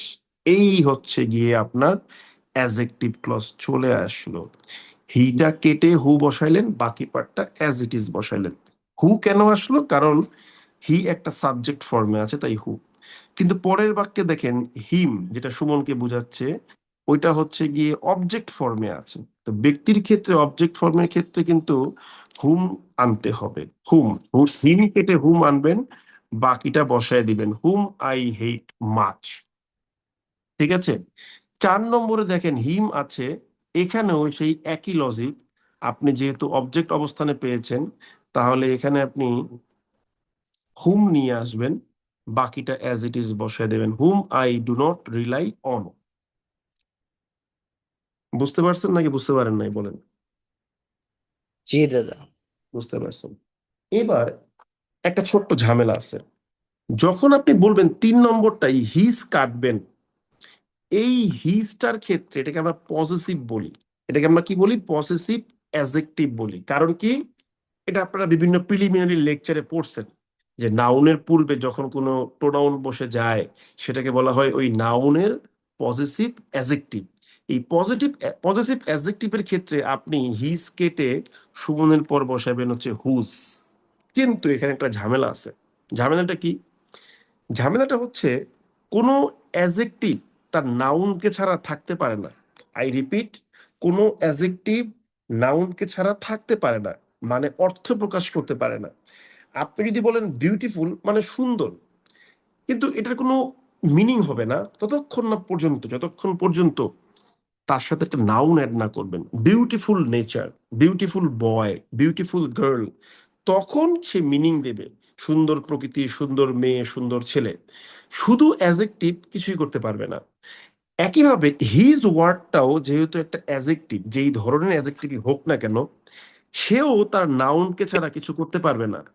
এখন হিজ কেটে যখন হুজ নিয়ে আসবেন, এই হুজ বলবে ভাই আমার নাউন ছাড়া তো আমি চলতে পারবো না, আমার নাউনটাও আমাকে দিয়ে দেন। এই যে তাই হুজের পরে অ্যাড্রেস ওয়ার্ডটাকেও নিয়ে আসতে হবে, এরপর বাকিটা বসায় দিবেন যা আছে। Whose address I no.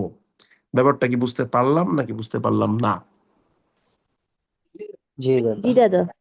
তাহলে জি দাদা। এই যে দেখেন একটা দাদা ব্যক্তিবাচক আরেকটা একটু শব্দের, বল, বুঝি নাই কি বললেন, ভালো হয় ওইটা আরেকটা রিপিট। একটু বলতে বুঝিয়ে দাও। আচ্ছা রিপিট করছি শোনেন। আমি বললাম, দাঁড়ান আমি একটু ক্লিয়ার করি ওনার কথা। একজনের প্রশ্নের মধ্যে আর একজন বাম হাত দিবেন, এটা আমার অপছন্দ একটু, ঠিক আছে? আমি দেখেন পুরা ক্লাস একই ফ্লোতে নেই। সো প্রশ্ন বুঝেন না সেটা অবশ্যই করবেন, কিন্তু একটা প্রশ্ন করছে এবং আর একটা প্রশ্ন ঢুকাই দেবেন না, এটা আমি খুব হেট করি পার্সোনালি। হুজ অ্যাড্রেসটা আপনি বুঝেন নাই, আমরা ক্লিয়ার করি। প্রথমে বলি হিজ ওয়ার্ডটা, এটা যেহেতু অ্যাড্রেস নাউনের আগে বসছে, এটা যে একটা পজিটিভ অ্যাডজেক্টিভ, এটা কি বুঝতে পারছেন বলেন? জি দাদা। এটা বুঝতে পারছেন। এখন সমস্যা হচ্ছে আপনি এখানে এই পজিটিভ অ্যাডজেক্টিভ হিজ কেটে নিয়ে আসছেন কি হুজ, ভালো কথা। এখন আমরা কি বললাম যে অ্যাডজেক্টিভ তার নাউনকে ছাড়া অচল। আমি যদি বলি বিউটিফুল, কি বিউটিফুল এটা কিন্তু বোঝা যাচ্ছে না। আমি যখন বলবো বিউটিফুল নেচার, তখন সে একটা মিনিং দিবে। সো অ্যাডজেক্টিভ তার নাউন ছাড়া মিনিং দিতে পারে না, মানে চলতে পারে না। একইভাবে এই অ্যাডজেক্টিভ হিজ কেটে যে আপনি হুজ আনলেন, হুজ বলবে ভাই আমাকে তো আসলে না, আমার নাউন না দিলে আমি কেমনে কমু, আমার নাউনটা আমার দিয়ে দেন। সুমন যার ঠিকানা আমি জানি, আমি যদি সুমন যার আমি জানি ঠিকানা বললে কিন্তু হবে না, তাই নাউনটাকেও নিয়ে আসতে হবে। যখনই অ্যাডজেক্টিভ কেটে হুজ আনবেন, তখন তার নাউনটাকেও নিয়ে আসতে হবে। সুমন যার ঠিকানা আমি জানি, আপনি কিন্তু এটা বলতে পারবেন না যে সুমন যার আমি জানি ঠিকানা। তাই নিয়মটা কি, যখনই দেখবেন এই অ্যাডজেক্টিভ অবস্থানে সে আছে, কেটে হুজ আনতেছেন, তারপরের নাউনটাকেও নিয়ে আসতে হবে, এরপর বাকি পার্ট অ্যাজ ইট ইজ বসিয়ে দিবেন। বুঝতে পারলাম ব্যাপারটা আমরা সবাই? জি দাদা, ধন্যবাদ। ওকে। এখন এই যে আপনি বসাইলেন, তাহলে আপনি দেখে গেলেন যে ব্যক্তিবাচক শব্দের ক্ষেত্রে কিভাবে অ্যাডজেক্টিভ ক্লজ বসাইতে হয়। এখন আমরা অব্যক্তিবাচক, যেমন ধরেন এই যে ইংলিশ, এর জন্য বসাবো। ইংলিশে কি করতে হবে? ওই যে it is an international language, it কেটে দ্যাট বা হুইচ বসিয়ে দিবেন, কোনো ঝুট ঝামেলা নাই। দ্যাট অথবা হুইচ দুইটাই বসাবেন, ঠিক আছে? ইজ অ্যান ইন্টারন্যাশনাল ল্যাঙ্গুয়েজ, শেষ। ওই যে আই হেট ইট মাচ, এটা অবজেক্ট আছে, হেট ইট কোনো সমস্যা নাই, ওটা কেটে দ্যাট বা হুইচ বসাবেন, তারপরে আই হেট মাচ বসিয়ে দিবেন, শেষ। ইটস হিস্ট্রি, এই যে ইটস হিস্ট্রি, এটা কিন্তু এখানে পজিটিভ ফর্মে আছে, তাহলে কি হবে? ইটস কেটে আসবে হুজ। হুজ কি বলবো, ভাই আমার হিস্ট্রি আমাকে দিয়ে দেন। এই যে হুজ হিস্ট্রি, এই যে ইজ ভেরি অবসকিউর, বসে গেল। তারপরে global business depends on it, it কেটে কি লিখবেন? দ্যাট বা হুইচ লিখবেন। তারপর কি লিখবেন? যে গ্লোবাল বিজনেস ডিপেন্ডস অন ইট, শেষ হয়ে গেল। স্যার ইট তো লাগবে না, ইট তো কেটেই আমরা দ্যাট বা হুইচ আনলাম। একেবারে ইজি, দেখছেন? জাস্ট ইনএনিমেট বা অব্যক্তিবাচক ওয়ার্ডের ক্ষেত্রে খালি কেটে দ্যাট বা হুইচ বসাইলেই হয়ে যাচ্ছে, কিন্তু যখন সে পজিটিভ, তখন কিন্তু আবার সে এই হুজ নিবে। এটা খেয়াল করতে হবে, হুজ ওয়ার্ডটা ব্যক্তি অব্যক্তি সব জায়গাতেই মানে বসতে পারে। আমরা কি এটা বুঝতে পারলাম নাকি বুঝতে পারলাম না, একটু বলবেন প্লিজ। জি দাদা। জি দাদা, বুঝতে জি পারছি। বুঝতে পেরেছি। এখন প্রশ্ন আছে, এখন প্রশ্ন আছে।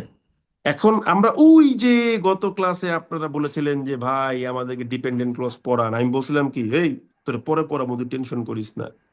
এই যে এখন আমরা ডিপেন্ডেন্ট ক্লজ বুঝতে পারবো। খেয়াল করে দেখেন, এই যে আপনি অ্যাডজেক্টিভ ক্লজ বলতে যেটা বানাইলেন, যেমন ধরেন হু ইজ এ ভেরি ব্যাড বয়, মনে করেন আপনি যদি আপনি দেখতেছেন যে এটাকে কেটে একটা বাক্য বানানো যাবে, হু is a very bad boy, এটা বাক্য হবে। কিন্তু কেটে নিয়ে ফুল স্টপ দিলে কি বাক্য হবে? হবে? না না জি না হবে না। না ও বলবে, ও ও বলবে যে ভাই তুমি একটা কাজ করো, হু কেটে একটা হি বসায় দাও, তাইলে বাক্য হবে। তার মানে কি, ক্লজটা কেটে নিয়েই যদি আমি ফুল স্টপ দেই তাহলেই বাক্য হচ্ছে না, আরেকটু ছোটখাটো চেঞ্জের প্রয়োজন হচ্ছে। এই কারণে ওরা হচ্ছে গিয়ে ডিপেন্ডেন্ট বা সাবঅর্ডিনেট ক্লজ। গত ক্লাসে যেটা পড়াই নেই, বলছিলেন যে এক্সাম্পল দেন, আজকে তাহলে এক্সাম্পল সহ প্রমাণ পেয়ে গেছেন। হ্যালো, জি দাদা। প্রমাণ কিন্তু আমরা আজকে দিয়ে দিয়েছি আপনাদেরকে। আচ্ছা, ভালো কথা। এখন বুঝি নাই, কি বললেন? স্যার এই লাইনটা আরেকবার যদি বোঝাতেন। আপনি হু ইজ এ ভেরি ব্যাড বয় এটাকে কেটে নিয়ে বাক্য বানাতে পারবেন, দেখে বুঝতেছেন। কিন্তু কেটে নিয়ে যদি ফুল স্টপ দেন, who is a very bad boy, এটা কিন্তু একটা বাক্য হয় না। ও বলতেছে আরেকটু চেঞ্জ করেন, আমাকে এই হুটা কেটে একটা হি বসায় দেন বা সুমন বসায় দেন, তাইলে আমি বাক্য হবো। তার মানে কি, কেটে নিয়ে ফুল স্টপ দিলেই সে বাক্য হচ্ছে না, আরেকটু চেঞ্জ দরকার হচ্ছে। তো আমরা গত ক্লাসে কি পড়িয়েছিলাম? আমরা পড়িয়েছিলাম যদি কোনো ক্লজকে কেটে নিয়ে ফুল স্টপ দিলেই বাক্য হয়ে যায় সে ইন্ডিপেন্ডেন্ট ক্লজ, এক্সাম্পলও ছিল। কিন্তু ক্লজকে কেটে নিয়ে ফুল স্টপ দিলে বাক্য হবে না, আর একটু চেঞ্জ লাগবে, সেটাকে আমরা বলেছিলাম ডিপেন্ডেন্ট ক্লজ। এই যে ওই এক্সাম্পলটা আজকে আপনি পেলেন, বুঝতে পেরেছেন? কিন্তু স্যার দ্যাটের ক্ষেত্রে তো স্যার হচ্ছে। আপনি হুইচ ইজ ইন্টারন্যাশনাল ল্যাঙ্গুয়েজ, হবে না, ঠিক আছে? দ্যাট এবং হুইচ তো অল্টারনেটিভলি ইউজ করা যায়, বললাম না, বুঝতে পেরেছেন? হুইচ দিয়ে ভাবেন আপনি। ওকে, আচ্ছা। এখন ধরেন তাহলে আমরা বুঝে গেলাম যে আমাদের যে ডিপেন্ডেন্ট ক্লজের যে ডেফিনেশনটা ছিল যে কেটে নিয়ে ফুল স্টপ দিলেই সেই বাক্য হবে না, আরেকটু চেঞ্জ দরকার হবে, ওই কথাটার প্রমাণ আমরা কিন্তু আজকে আমাদের এই ক্লাসে করে ফেললাম। এইবার একটা ঝামেলা আছে। ঝামেলা কি? এইবার দেখেন, এই যে অ্যাডজেক্টিভ ক্লজটা আপনি যুক্ত করলেন ইন্ডিপেন্ডেন্ট ক্লজের সাথে এনে, এই যুক্ত করার কাজটা কোন ভদ্রলোক করছে বলেন তো বুদ্ধি করে? এখানে যেমন হু করছে, তারপর এখানে যেমন হুম করেছে, এখানে যেমন হুস করেছে, ঠিক আছে? হ্যাঁ, এখানে হু হু হু এখানে যেমন ধরেন দ্যাট বা হুইচ সাবঅর্ডিনেট করেছেন। কনজাংশন। দাঁড়ান, আগে থেকে লাফাইবে না, তাহলে ক্লাস আপনাকে দেন, ঠিক আছে? পোলাপান এখানে বইছে আমার কথা শোনার জন্য, আপনার কথা শোনার জন্য না। আপনি তো জানেন, সেটাকে আমি রেসপেক্ট করি, কিন্তু আমার ক্লাসের ফ্লো নষ্ট করবেন না, ঠিক আছে? আমি এই ক্ষেত্রে খুব হিটলার। চুপ কথা। এখন ধরেন এই যে এই হু ইজ এ ভেরি ব্যাড বয়, আপনি জেনে গেলেন যে সে একটা ডিপেন্ডেন্ট বা সাবঅর্ডিনেট ক্লজ, অ্যাডজেক্টিভ ক্লজ। এইটা ইন্ডিপেন্ডেন্ট ক্লজের সাথে যে যুক্ত হইল সুমনের সাথে এসে, কোন জায়গা দিয়ে যুক্ত হলো? এই হু এর মাধ্যমে যুক্ত হলো। তার মানে এই হু যেহেতু যুক্ত করেছে, তার মানে এটা একটা কনজাংশন। এখন প্রশ্ন হলো এটা একটা কি কনজাংশন? ও তো সিমিলার আইটেম যুক্ত করে নাই, ও একটা ইন্ডিপেন্ডেন্ট ক্লজের সাথে একটা ডিপেন্ডেন্ট ক্লজকে যুক্ত করেছে। এবার আপনারা বলেন এটা কি কনজাংশন তাহলে? Subordinate conjunction. Subordinate subordinating. Conjunction. তাহলে আমরা যে গত ক্লাসে আপনাকে কোঅর্ডিনেটিং কনজাংশন পড়ানোর পরে চলে গেলাম, বললাম সাবঅর্ডিনেটিং কনজাংশনটা পরে পড়ব, সেই কথার প্রমাণটা এই যে আজকে দিলাম। তাহলে আমরা এখানে এসে সাবঅর্ডিনেটিং কনজাংশন গুলোও পেয়ে গেলাম, সাবঅর্ডিনেটিং কনজাংশন, ঠিক আছে? তাহলে আজকে থেকে আমাদের যদি বলা হয় যে সাবঅর্ডিনেটিং কনজাংশন কোনগুলা, আপনি কি বলবেন? আপনি বলবেন অ্যাডজেক্টিভ ক্লজ লেখার সময় যে জিনিসটা অ্যাডজেক্টিভ ক্লজকে যুক্ত করে, এরা সবই হচ্ছে সাবঅর্ডিনেটিং কনজাংশন। আরো আসবে সামনে, টেনশন নেওয়ার কোনো কারণ নাই। তার মানে অ্যাডজেক্টিভ ক্লজ লেখার সময় আপনি যে কনজাংশনটা পাচ্ছেন, ঠিক আছে, ওইটা বেসিক্যালি তাহলে কি? ওইটা হচ্ছে বেসিক্যালি সাবঅর্ডিনেটিং কনজাংশন। তবে এইগুলোর আবার একটা নাম আছে, সেই নামটা কি? আমরা ইনফর্মাল টোনে বলি।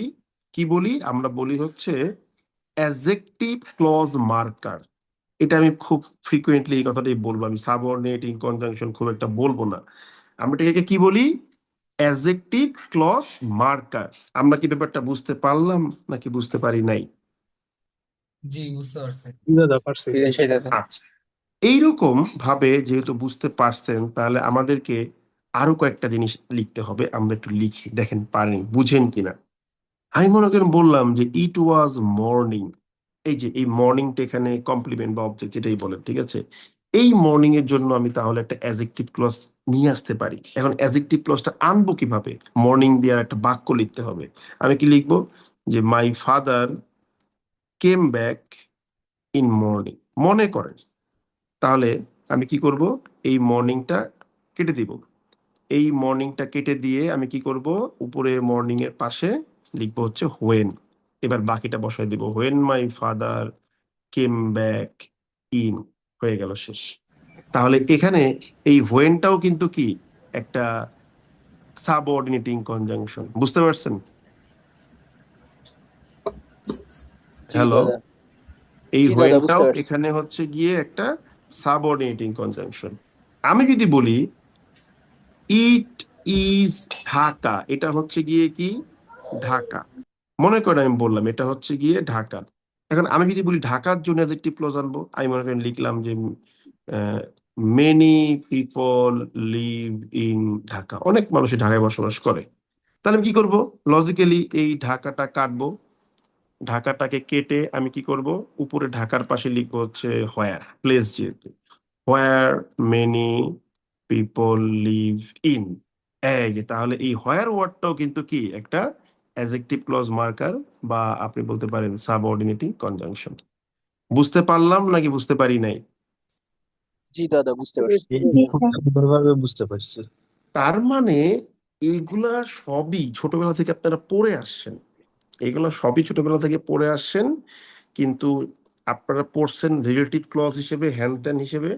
রাইটিং এর ফরম্যাটে গিয়ে আপনি আসলে এগুলা কখনোই শিখেন নাই। তাই আমরা যেটা বলি যে প্রথম 3-4টা ক্লাস অনেকগুলো গ্রামারকে আমরা ক্লিয়ার করি। এই যে আমরা 3-4টা ক্লাসে আপনাদের অনেকগুলা গ্রামার হচ্ছে কি বলে ক্লিয়ার করলাম, ঠিক আছে। তাহলে আজকে থেকে আপনি একটা বাক্য দেখলে বলতে পারবেন না যে এটা কি ক্লজ? পারবেন না বলতে, যদি অ্যাডজেক্টিভ ক্লজ হয়।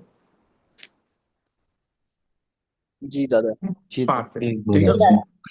এই অ্যাডজেক্টিভ ক্লজ গুলাকে আরেকটু পেঁচায়াও লিখা যায়। সেই প্যাচটা কিরকম আপনাকে আমি দেখাই। মনে করেন আমি বললাম যে আই হ্যাভ 20 ফ্রেন্ডস। আমার 20 জন বন্ধু আছে, তাহলে এখানে অবজেক্ট কে? 20 জন বন্ধু। এখন আমি মনে করেন বললাম যে I love some of them. আমি ওদের কয়েকজনকে ভালোবাসি, সবগুলোর ভালোবাসি না। তাহলে এই 20 ফ্রেন্ড কোথায় আছে এই বাক্যে? এই যে সাম অফ দেমে আছে। তাহলে সাম অফ দেম কেটে কি লিখবেন জানেন? সাম অফ হুম লিখবেন। সাম অফ হুম, তো এটা কিন্তু ওই হুমকেই বুঝাচ্ছে, আই লাভ সাম অফ হুম। তাহলে সাম অফ হুম আই লাভ। তাহলে এই সাম অফ হুমটা তাহলে কি বেসিক্যালি এখানে বলেন তো? Some of them. Some of মানে এখানে এটাই একটা সাবঅর্ডিনেটিং কনজাংশন রূপে কাজ করতেছে, নাকি করতেছে না? জি দাদা। ঘুরে পেঁচে আপনি যেভাবেই লিখেন। আমি যদি বলি যে আই হ্যাভ 20 কার্স, আমার 20টা গাড়ি আছে। আমি যদি বললাম যে all of them are very costly. এখন বলেন তো দেখি বুদ্ধি করে, এই দাদা অল অফ আমার দেম। শুনেন হ্যাঁ, শুনতে পাচ্ছি, বলেন। দাদা সাম অফ হোম এই রুলসটা আমি বুঝতে পারিনি। আপনি বললেন যে আই হ্যাভ 20 ফ্রেন্ড, আমার 20 জন বন্ধু আছে। এখন এই যে আপনার বাক্যের অবজেক্ট 20 জন বন্ধু, ওদের জন্য আপনি একটা অ্যাডজেক্টিভ ক্লজ আনবেন। তাহলে কিভাবে আনবেন? ওই 20 জন বন্ধু দিয়ে একটা বাক্য লিখবেন। আপনি বললেন যে I love some of them, আমি ওদের কয়েকটা খুব ভালোবাসি। তাহলে সাম অফ দেম দিয়েই তো 20 জন বন্ধুর কয়েকটা বুঝাইতেছে। তাহলে সাম অফ দেম কেটে আপনি কি লিখবেন? সাম অফ হুম। বাকি পার্টটা অ্যাজ ইট ইজ বসিয়ে দিবেন, আই লাভ। হয়ে গেল, আর কিছুই না। সাম অফ হুম আই লাভ। যেমন ধরেন এখানে লিখছি কি আই হ্যাভ 20 কার, এখানে অবজেক্ট কে 20 কার। এখন আমি যদি বলি 20 কারের জন্য অ্যাডজেক্টিভ ক্লজ আনবেন, তাহলে কিভাবে আনলেন? মনে করেন বললেন যে all of them are very costly. তাহলে অল অফ দেম দিয়ে কাকে বোঝাচ্ছি? গাড়িগুলোকে বোঝাচ্ছি। তাহলে কি লিখবেন? অল অফ হুইচ, এখানে দ্যাট আনা যাবে না, আর ভেরি কস্টলি। তাহলে এখানে অল অফ হুইচটাই কি করতেছে? অ্যাডজেক্টিভ ক্লজ মার্কারে কাজ করতেছে না? বলেন তো একটু বুদ্ধি করে। হ্যাঁ দাদা। জি দাদা। এইটাই বলি। দাদা কখন হুইচ আর কখন দ্যাট বসাবো এটা কি করে বুঝবো? আমি একটু আগে বলছিলাম না ধমক খাইবেন। আমি কি আপনার এটা পড়াইতেছি এখনো? লাফান কেন? যেইটুকু বলছি ওইটুকুর মধ্যে প্রশ্ন করবেন। এইটুকুর মধ্যে কোনো কনফিউশন আছে? না দাদা। হুম, তাহলে আমরা এখন মনে করেন ভাই এটা সাম অফ দেম আর অল অফ হুইচ দিয়ে পড়ছি। এখানে তো সাম অফ দেম না বলে বলতে পারতাম যে I love naan of them, তাহলে কি হইতো এখানে বলেন তো বুদ্ধি করে? none of none of hmm. Um, আমি যদি বলতাম যে I have 20 cars, I hate all of them, তাহলে কি হয় বলেন তো? all of whom. all that Of them, বলছি I all of গাড়িগুলা, which দাঁড়ান দাঁড়ান, গাড়িগুলা কি ব্যক্তি? আপনি যে অল অফ হুম বললেন কেন all of বললেন? which, all of which all of পুরোটা which বলেন, I have 20 car all of which I হেট, নাকি? কি দাদা পুরোটা বলতে হবে, ওকে? তো এরকম অনেক কিছু আসতে পারে। আপনি যদি আপনার বেসিক ক্লিয়ার রাখেন তাহলে আপনি অটোমেটিক্যালি বুঝতে পারবেন। তাহলে দাদা এটি এটি কি হুইচ অফ দেম বলা যাবে? কি কি কি I have 20 cards, which of them এইভাবে কি বলা যাবে? আমি বুঝিনি, আপনার একটু বলেন তো। I have 20 car, which of them, মানে এভাবে which of them are very costly এইভাবে কি বলা যাবে? না which of them are costly বলা যাবে না, অল অফ হুইচ বলতে পারেন, ঠিক আছে? হাসবেন না, একজন লোক ভুল বলতে পারে, দাদা ঠিক আছে? এখানে কি all of which তারপর some of whom পুরোটা মিলেই অ্যাডজেক্টিভ ক্লজ মার্কার হচ্ছে? হ্যাঁ, এর পুরোটাই সাম অফ হুইচ বা অল অফ হুইচ বা সাম অফ হুম পুরোটা মিলে অ্যাডজেক্টিভ ক্লজ। বুঝতে পারছেন? মানে মার্কার আর কি। ক্লিয়ার তো সবার কাছে এটা এখন? দাদা কোনোভাবে কি নান অফ হুইচ বসতে পারে? আমি যদি বলি যে I have 20 cars, I hate none of them, none of which I hate হবে, সমস্যা কি হতে পারে? ওকে ওকে, এখন ধরেন আপনার দাদা কাজ কি বলেন। কোনোভাবে কি I love some of they হতে পারে দেমের জায়গায়? সাম অফ দে কেমনে হবে? অফের পরে কি অবজেক্ট প্রিপোজিশন বসে না সাবজেক্ট প্রিপোজিশন বসে, বলেন তো একটু। ও হ্যাঁ হ্যাঁ অবজেক্ট। যিনি হাসতেছেন, ঠিক আছে, উনি আপনার ব্যাকগ্রাউন্ড বলেন শুনি, আপনি কত ইংলিশ পারেন বলেন তো একটু শুনি, বলেন শুনি। যদি সাহস থাকে অডিও কথা বলেন শুনি, একটু কত ইংলিশ পারেন বলেন, শুনেন। যখন কেউ শিখবে তাকে হেল্প করবেন, এতে আপনার লাখ খুলতে পারে, হয়তো ওই মেয়েটা ভাবতে পারে বাহ কত হেল্পফুল, একটা বিয়েও করতে পারেন, ঠিক আছে? এই যে হাসি দিয়েছেন না, তার ছিল দেখাইছেন, ওই মাইয়ার কাছে আপনার জীবনে পারতে পাবেন না। অতএব ভদ্র হন, নম্র হন, ঠিক আছে? মেয়ে পটানোর জন্য হলো ভদ্র নম্র হতে হবে জীবনে, এটা একটা শিক্ষা, শিখে রাখেন, কাজে লাগবে, ওকে? আচ্ছা মানুষকে দাদা, রেসপেক্ট, মানুষকে রেসপেক্ট না করলে রেসপেক্ট পাবেন না। বলেন। সাবঅর্ডিনেট ক্লজটা কি তাহলে আমাদের অ্যাডজেক্টিভ ক্লজ হচ্ছে পুরোটা? বুঝিনি, একটু আরেকটু বলেন তো। সাবঅর্ডিনেট ক্লজটাই তাহলে আমাদের আমাদের পুরোটা অ্যাডজেক্টিভ ক্লজ হচ্ছে? হুম, আমি তো বলে দিলাম না, আপনি এইভাবে বলবেন, আপনি বলবেন যে অ্যাডজেক্টিভ ক্লজটাই তাহলে কি সাবঅর্ডিনেট ক্লজ হচ্ছে কিনা, ঠিক আছে, এইভাবে বলবেন। কারণ আমি যে অ্যাডজেক্টিভ ক্লজটা লিখছি, ওই ক্লজটা যদি কেটে নিয়ে আমি ফুল স্টপ দেই, সে কি বাক্য হচ্ছে নাকি হচ্ছে না? হচ্ছে না। হচ্ছে না, ওর আরো কিছু চেঞ্জের দরকার। তার মানে কি, কেটে নিয়ে ফুল স্টপ দিলেই বাক্য হচ্ছে না, তার মানে সে একটা সাবঅর্ডিনেট ক্লজ, সে ইন্ডিপেন্ডেন্ট ক্লজ না। সবাই তাহলে ক্লিয়ার আমরা? দাদা একটা কোশ্চেন ছিল। স্যার দাদা একটা কোশ্চেন ছিল।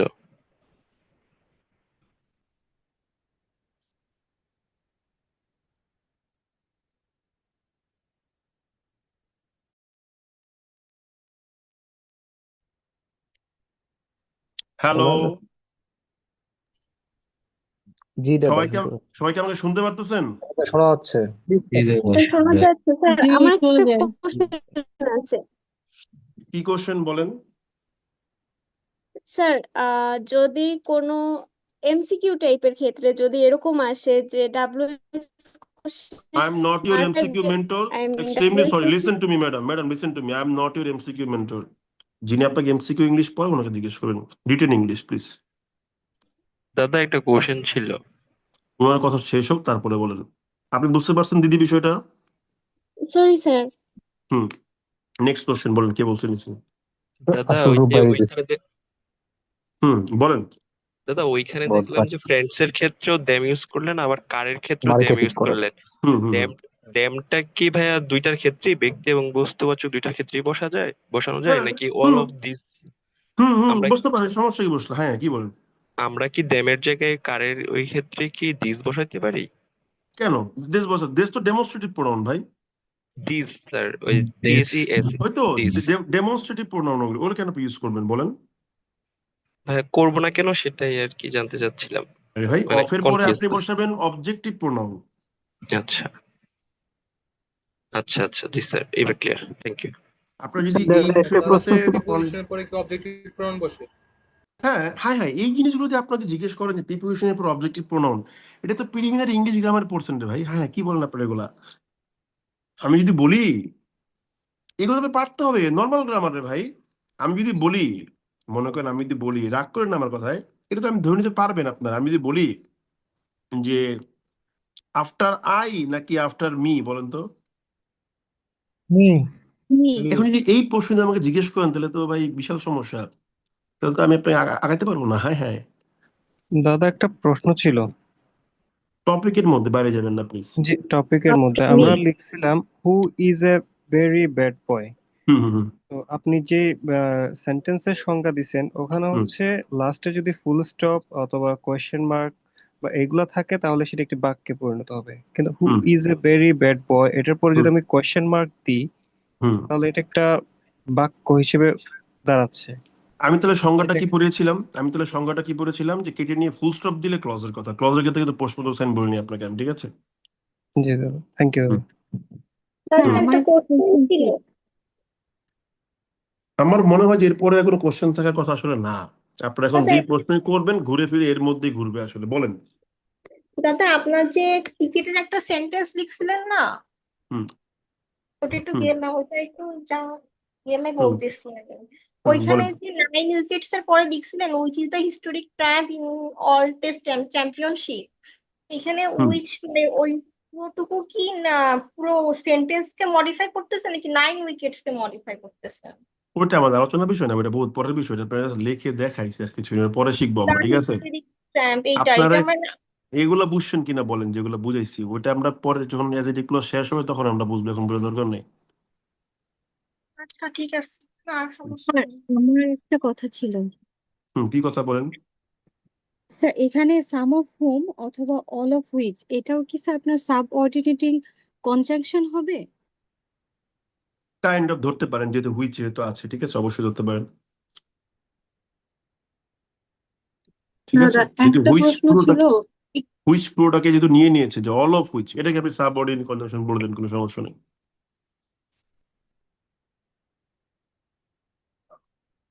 হ্যালো, বলেন।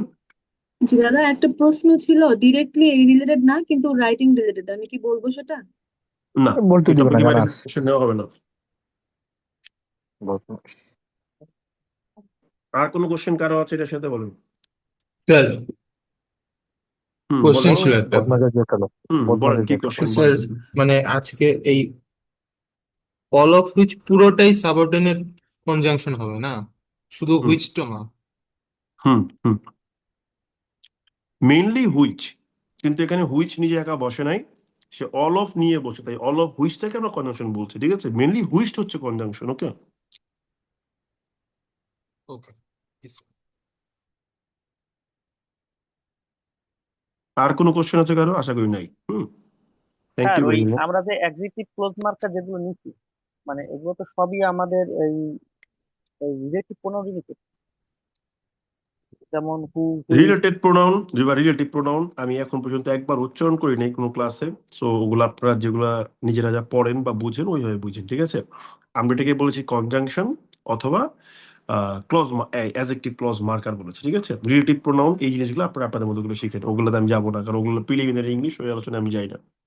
একই জিনিস পড়তেছেন বাট ভিন্ন নামে পড়তেছেন, আর কিছুই নাই।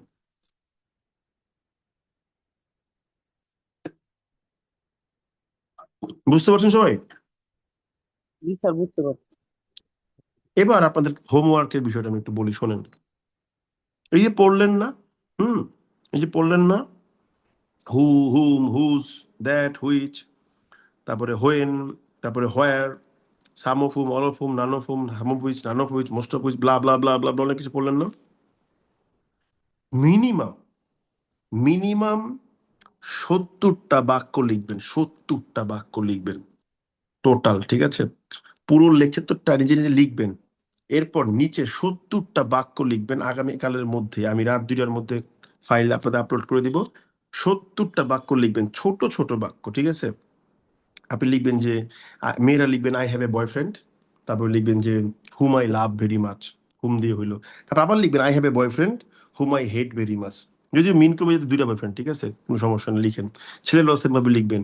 তারপরে এভাবে লিখবেন যে I have a mobile phone that I love very much, I have a mobile phone that I hate very much. এরকম করে করে কমপক্ষে 70টা না, 70 থেকে 80টা বাক্য লিখবেন, যেন আপনার এই সেন্টেন্স জয়নিং এর যে বিষয়টা, সেই বিষয়টাতে গিয়ে আর কোন রকম কোনো কনফিউশন না থাকে, ঠিক আছে? মিনিমাম 70 থেকে 80টা সেন্টেন্স লিখবেন আজকে, এটা নোট করে রাখেন, নাহলে কিন্তু আমি অ্যাপ্রুভাল দিব না, ঠিক আছে? আচ্ছা, গেল। এটা একটা জিনিস গেল আমাদের, হ্যাঁ। তাহলে আমরা বুঝলাম যে কিভাবে সেন্টেন্সকে যুক্ত করা হয়, ঠিক আছে?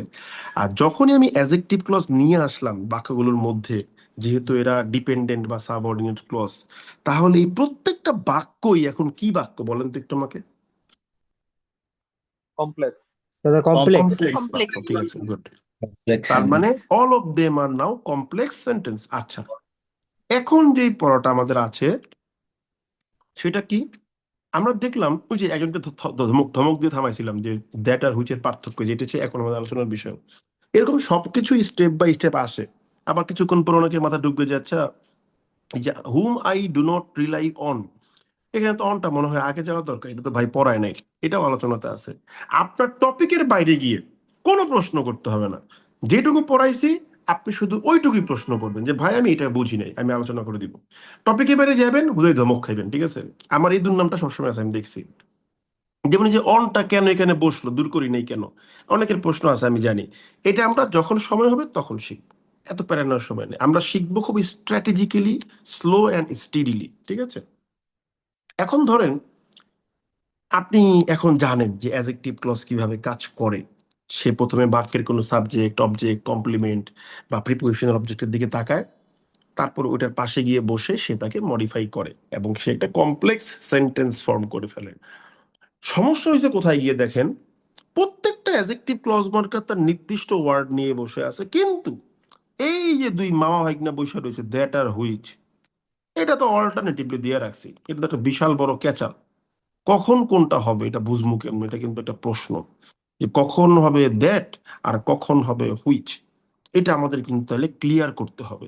তাহলে আসেন এবার আমরা ক্লিয়ার করব, এবং ক্লিয়ার করতে করতে আমরা শিখবো যে কিভাবে কাজটা সে করতেছে। ধরেন আপনি আপনার বন্ধুর বাসায় গেছেন, বন্ধুর বাসায় গিয়ে ওদের এলাকায় ঢুকে দেখলেন যে বরাবর 5টা বিল্ডিং দাঁড়ানো আছে। প্রথমটা হোয়াইট কালারের, তারপর একটা পিঙ্ক কালারের, তারপর একটা গ্রিন কালারের, তারপর একটা ব্ল্যাক কালারের, তারপর একটা হচ্ছে ইয়েলো কালারের। এখন আপনি বললেন যে দোস্তর বাসা কোনটা আমি তো বুঝতেছি না। তা আপনার বন্ধু কইলো ও আচ্ছা তুই এখানে দাঁড়ায় রইছস, the third house is my house. আচ্ছা, এখানে বাক্যের অবজেক্ট বলেন বা কমপ্লিমেন্ট বলেন, যে যাই বলেন, আমি সাধারণত এগুলোকে অবজেক্ট বলাটাই প্রেফার করি, ঠিক আছে? মানে আমার ভাল লাগে বলতে। আমি তো রাইটিং পড়াই, তাই আমার টার্মিনোলজি নিয়ে কোনো প্যারা নাই, যেটা কি বলতে হইব, ঠিক আছে? তো এই যে অবজেক্ট বা কমপ্লিমেন্ট, এই অবজেক্টের জন্য আপনার বন্ধু একটা অ্যাডজেক্টিভ ক্লজ অ্যাড করে দিল। সেটা কি? That or which is green, যেটার রং হচ্ছে গিয়ে কি গ্রিন, এটা বড় হাতের লিখে দিয়ে বুঝতে সুবিধা হবে, ঠিক আছে? এখন প্রশ্ন হলো বাক্যের ইন্ডিপেন্ডেন্ট ক্লজ হলো কোনটা? The third house is my house, এটা হলো বাক্যের ইন্ডিপেন্ডেন্ট ক্লজ। এখন এই ইন্ডিপেন্ডেন্ট ক্লজের যে অবজেক্ট বা কমপ্লিমেন্ট মাই হাউস, এটার জন্য কি হয়েছে, একটা অ্যাডজেক্টিভ ক্লজ আসছে। এখন আমাদের বুঝতে হবে এই অ্যাডজেক্টিভ ক্লজটা কি বাক্যের মিনিং যথাযথভাবে দেওয়ার জন্য দরকারি নাকি দরকারি না। এই যে দরকারি নাকি দরকারি না, বা একটা অ্যাডজেক্টিভ ক্লজ বাক্যে দরকারি নাকি দরকারি না, এই জিনিসটাকে বুঝার জন্য আমরা অ্যাডজেক্টিভ ক্লজকে 2 ভাগে ভাগ করে দিয়েছি। সেটা কি কি আমি একটু বলি শোনেন। সেটা হচ্ছে আমরা লিখব যে based on the necessity of an adjective clause, আমি এইভাবে লিখবো এখন থেকে, ঠিক আছে, ছোট করে লিখবো, হ্যাঁ। It is of two types, এটা হচ্ছে কত প্রকার? দুই প্রকার। Number one, restrictive adjective clause, ঠিক আছে, আর number two, non restrictive adjective. I repeat, দরকার নাকি দরকার না, এটার উপর ভিত্তি করে অ্যাজেক্টিভ ক্লজ দুই প্রকার। একটা হচ্ছে রেস্ট্রিকটিভ অ্যাজেক্টিভ ক্লজ আর একটা হচ্ছে নন রেস্ট্রিকটিভ অ্যাজেক্টিভ ক্লজ। এবার আমরা এটা বুঝবো। এখন আপনারা বলেন যে এই অ্যাজেক্টিভ ক্লজটা কি দরকারি নাকি দরকারি না, কেউ একটু বলেন, যারা এই ব্যাচের, আগের ব্যাচে দরকারি না, দরকারি না। দরকারি না। কেন দরকারি না? কারণ ওইখানে যে দা থার্ড হাউস বলা হয়েছে, হুম, আরো বলেন, নাহলে বুঝবো কেমনি, বুঝতে পারেন। মানে ওইখানে তো ইন্ডিকেট করে দেওয়া হয়েছে যে the third house is my house, তারপর হচ্ছে দ্যাট বা হুইচ ইজ গ্রিন। ওইখানে আমার মনে হয় যে হুইচ ইজ গ্রিন না দিলে ওইটাকে চেনা যাইতো। হয় না আপনার হবে এক্সপ্লেনেশনটা। না তো, দাদা ওইখানে ডান যদি দিক থেকে অথবা বাম দিক থেকে বাম যায়। দিক আরে দিয়ে ভাই হলে তো ডিরেক্ট একজন কথা বলেন না রে ভাই, কি রে বাবা, আমার ঘরে আমি ছাড়া আরো 8 জন লোক আছে, 3 ঘরের থেকে সবগুলো আটকে রাখি ক্লাস নেওয়ার সময়, আর আপনারা একজন মতামত দেওয়ার সময় আরেকজন তাতে কি রে ভাই, should have some common sense. যখন কথা বলতেছেন, কেউ একজন বলতেছে, একজন বলে উনি শেষ করুক, উনার মতামত ভুল হচ্ছে হোক না রে ভাই, শুনি না কি বলে, মতামত দিক, একজন বলেন শুনি, হ্যাঁ বলেন। দাদা ডান দিক থেকে নয়তোবা বাম দিক থেকে হ্যাঁ, যেদিকেই যায় না কেন, মাঝখানে হচ্ছে 3 নাম্বার যে ঘরটা, সেটাই বোঝাচ্ছে। এক্স্যাক্টলি। আপু অ্যান্সার দিয়েছেন ঠিক, কিন্তু এক্সপ্লেনেশন করতে পারেন না, কিন্তু উনি এক্সপ্লেনেশন সুন্দর করে দিতে পারছে। If you count from left, বাম দিক থেকে কাউন্ট করলে যেটা থার্ড হাউস, ডান দিক থেকে কাউন্ট করলে সেটাই থার্ড হাউস। দ্যাট মিনস ওইটার রং যে গ্রিন, এইটা আমার না বললেও চলতো। এই যে একটা অ্যাডজেক্টিভ ক্লজ লিখছেন, দরকার নাই, এই দরকার না থাকলেই বলা হয় নন রেস্ট্রিকটিভ অ্যাডজেক্টিভ ক্লজ। আমরা লিখে দিলাম নট নেসেসারি। যেই ধরনের অ্যাডজেক্টিভ ক্লজ গুলো দরকারি না, ওটাকে বলি আমরা নন রেস্ট্রিকটিভ অ্যাডজেক্টিভ ক্লজ। এখন রেস্ট্রিকটিভ কোনটা তাহলে? দরকারি, এটা ছাড়া তোমার বাক্য হবে না, ঠিক আছে। যেমন ধরেন আমরা যদি ওই উপরের একই বাক্য, হ্যাঁ, একই বাক্য যদি আমরা যদি মনে করেন একটু চেঞ্জ করে দিই, কিরকম চেঞ্জ করে দেবো দেখেন। ধরেন আপনার এখন বাড়ি এখানে 5টা না, বাড়ি হলো মনে করেন যে আরেকটা দিলাম, মনে করেন যে ওই পাশে তো পিঙ্ক কালারের বাড়ি, এখানে মনে করেন যে পার্পল কালারের আরেকটা বাড়ি মনে করেন দিয়ে দিলাম। এবার যদি বলে the third house is my house, এবার কিন্তু মেসেজটা ক্লিয়ার না। বাম দিক থেকে গুনলে গ্রিন কালারটা থার্ড, ডান দিক থেকে গুনলে ব্ল্যাক কালারটা থার্ড। এই ক্ষেত্রে অ্যাডজেক্টিভ ক্লজটা কি দরকারি নাকি দরকারি না? দরকারি এই ক্ষেত্রে। দরকারি। এক্স্যাক্টলি। তার মানে একই জিনিস দেখেন, এক জায়গায় দরকারি, এক জায়গায় দরকারি না। নাও দ্য কোশ্চেন, দ্যাটার হচ্ছে পার্থক্যটা কি বলে দিই। যদি দরকারি না হয় তাহলে তো নন রেস্ট্রিকটিভ, তাই আপনি হুইচ ইউজ করবেন, দিলেও হবে না দিলেও হবে, গুরুত্বহীন। আর দিলে মানে দরকার দিতেই হবে, তখন আপনি ইউজ করবেন দ্যাট, আর কিছুই না। তো এই হলো গিয়ে পার্থক্য দ্যাট আর হুইচের মধ্যে। যদি অ্যাডজেক্টিভ ক্লজটা দরকারি হয়ে যায় তাহলে দ্যাট রেস্ট্রিকশন আছে, এই ওরে সরান যাবো না, ডাকতে হইব, ঠিক আছে। আর যদি বলেন যে তরকারি না থাকলেও হবে, না থাকলেও হবে, দেও বা না দাও কোনো সমস্যা নাই, আমি বুঝতে পারছি সবকিছু, ঠিক আছে, সেক্ষেত্রে হবে দ্যাট। এই হলো the basic difference between that and which. এখন আপনার মনে একটা প্রশ্ন আসবে যে আচ্ছা, অ্যাডজেক্টিভ ক্লজ তো অনেক কিছু দিয়ে লিখতে পারি, ভাই আমার পড়াইলো শুধু দ্যাট আর হুইচ দিয়া, তাহলে আমি এখন কেমনে বুঝবো যে এখানে দ্যাট দিলে তো বুঝলাম রেস্ট্রিকটিভ, আর হুইচ দিলে বুঝলাম নন রেস্ট্রিকটিভ। কিন্তু যে অ্যাডজেক্টিভ ক্লজটা আমি মনে করেন হু দিয়া লিখছি, যে সুমন, হুম, এই যে সুমন হু is a very bad boy, teaches English. এখন ধরেন আপনার মনে প্রশ্ন আসলো যে সুমন হু is a very bad boy, এটা কি দরকারি নাকি দরকারি না, এটা আমি কেমনে বুঝবো? এটা তো একটা প্রবলেম হয়ে গেল, তাই না? তাহলে এই প্রবলেমের একটা সমাধান আছে। সমাধানটা কি? যদি আপনি মনে করেন যে এটা দরকারি মানে রেস্ট্রিকটিভ, তাহলে এটা কোনোভাবেই আলাদা করা যাবে না। কিন্তু দরকারি মনে না হলে আপনি কমা দিয়ে আলাদা করে দিবেন। আই রিপিট, কমা দিয়ে আলাদা করে দিবেন। হু এর আগে একটা কমা দিবেন, আর হচ্ছে বয়ের পরে হচ্ছে একটা কমা দিবেন। এটা দেখে টিচার বুঝবে যে এই ক্লজটা নন রেস্ট্রিকটিভ অ্যাডজেক্টিভ ক্লজ। ঠিক আছে, তার মানে আমরা বুঝতে পারলাম দ্যাট আর হুইচের ক্ষেত্রে দ্যাট দিলে রেস্ট্রিকটিভ, আর আমি যদি দেই হুইচ দেই তাহলে non restrictive. On the other hand অন্য সকল ক্ষেত্রে আমি যদি কমা দেই তাহলে non restrictive. On the other hand যদি আমি কমা না দেই তাহলে সেটা রেস্ট্রিকটিভ। এই হচ্ছে গিয়ে দ্যাট এবং হুইচের পার্থক্য এবং রেস্ট্রিকটিভ এবং নন রেস্ট্রিকটিভ অ্যাডজেক্টিভ ক্লজ। বুঝতে পারছি না আমরা সবাই? জি স্যার। জি দাদা। এখন আপনি পরীক্ষা হলে সমস্যায় বলুন কি সমস্যা? একা তো লিখতে পারি না, এর মধ্যে আমি পরীক্ষা হলে বসে বসে ভাবি কোনটা রেস্ট্রিকটিভ আর কোনটা নন রেস্ট্রিকটিভ, তাহলে আমার এই জীবনে আর পরীক্ষা দেওয়া হইব না, পরীক্ষা হয়ে নেই শেষ। ভাবতে ভাবতেই দেখবেন 2 ঘন্টা গেছে গা। তাহলে সহজ সমাধান কি? এটা সহজ সমাধান আছে। এই সহজ সমাধানটা কিরকম বলি, যদি আপনি কোনো অ্যাডজেক্টিভ ক্লজ নিয়ে কনফিউশনে পড়ে যান, রেস্ট্রিকটিভ ধরবেন নাকি নন রেস্ট্রিকটিভ ধরবেন, তো আপনি তো ভাই লিখবেন হচ্ছে গুরুত্বর জন্য। So it's better to assume এটা রেস্ট্রিকটিভ।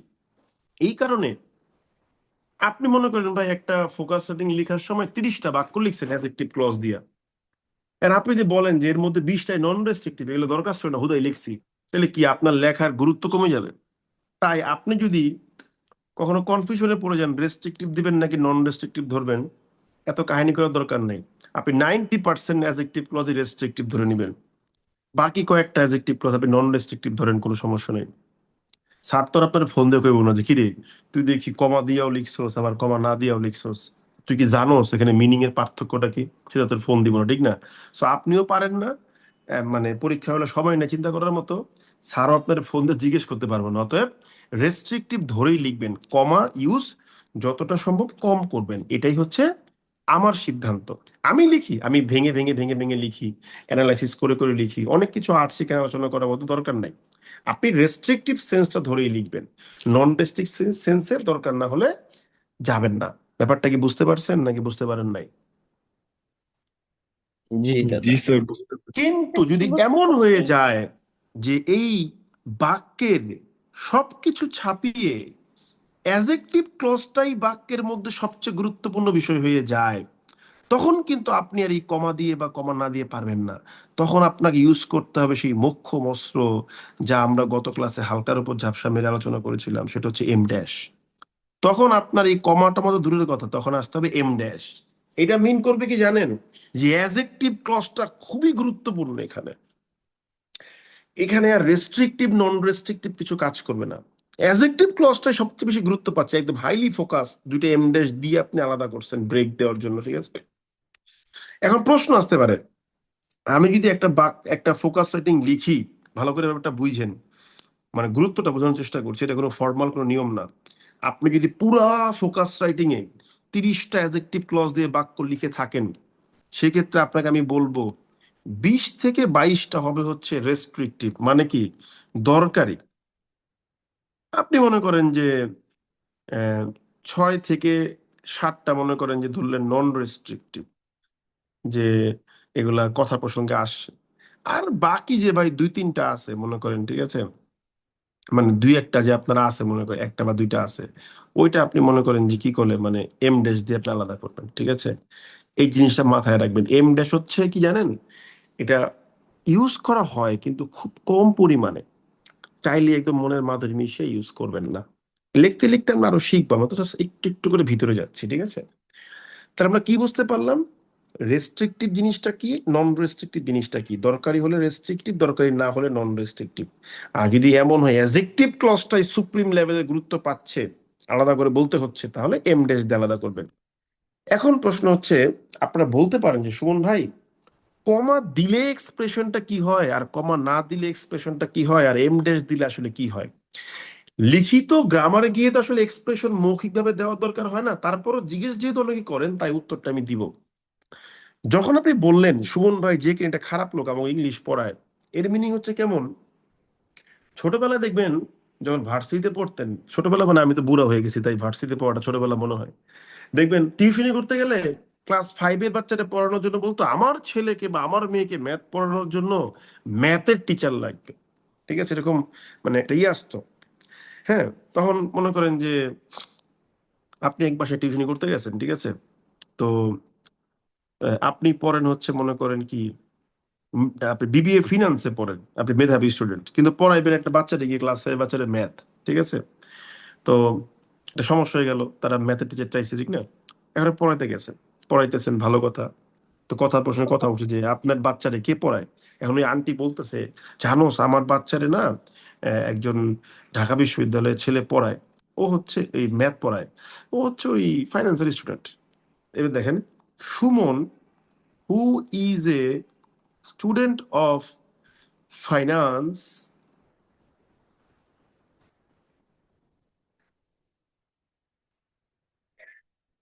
কি রে স্পেলিং আসতেছে না কেন, টিচেস টিচেস কি বলে ম্যাথমেটিক্স। এই যে আপনার ওই গার্ডিয়ান মনে করেন বলতেছে সুমন ওই যে কিনা ফাইন্যান্সের ছাত্র, ও হইতেছে অঙ্কটা পড়ায়, Suman who is student of finance teaches mathematics. বাক্যটা অ্যাজ ইউজুয়াল স্টেটমেন্টে যাচ্ছে, কিন্তু যখনই কমার ব্যাপারটা চলে আসতেছে তখন কিন্তু আসলে বাক্যের অর্থ এক, আই রিপিট বাক্যের অর্থ এক, কিন্তু মিনিং এর মধ্যে মিনিংও এক, কিন্তু এক্সপ্রেশনে পার্থক্য থাকবে। যখন আপনি বলবেন যে আমি এখানে কমা দিয়ে দিব, যে এটা আমার দরকার নেই বলার জন্য বলছি, তখন এক্সপ্রেশনে পার্থক্য। নর্মাল মিনটা কিরকম হবে, যে রেস্ট্রিক্টিভ ধরেন সুমন যে কিনা ফাইন্যান্সের ছাত্র আমার ছেলেকে হচ্ছে ম্যাথমেটিক্স পড়ায়, আর দ্বিতীয়টা হবে এরকম সুমন ওই যে ও হচ্ছে ফাইন্যান্সে পড়ে আমার ছেলেকে হচ্ছে ম্যাথমেটিক্স পড়ায়, ঠিক আছে।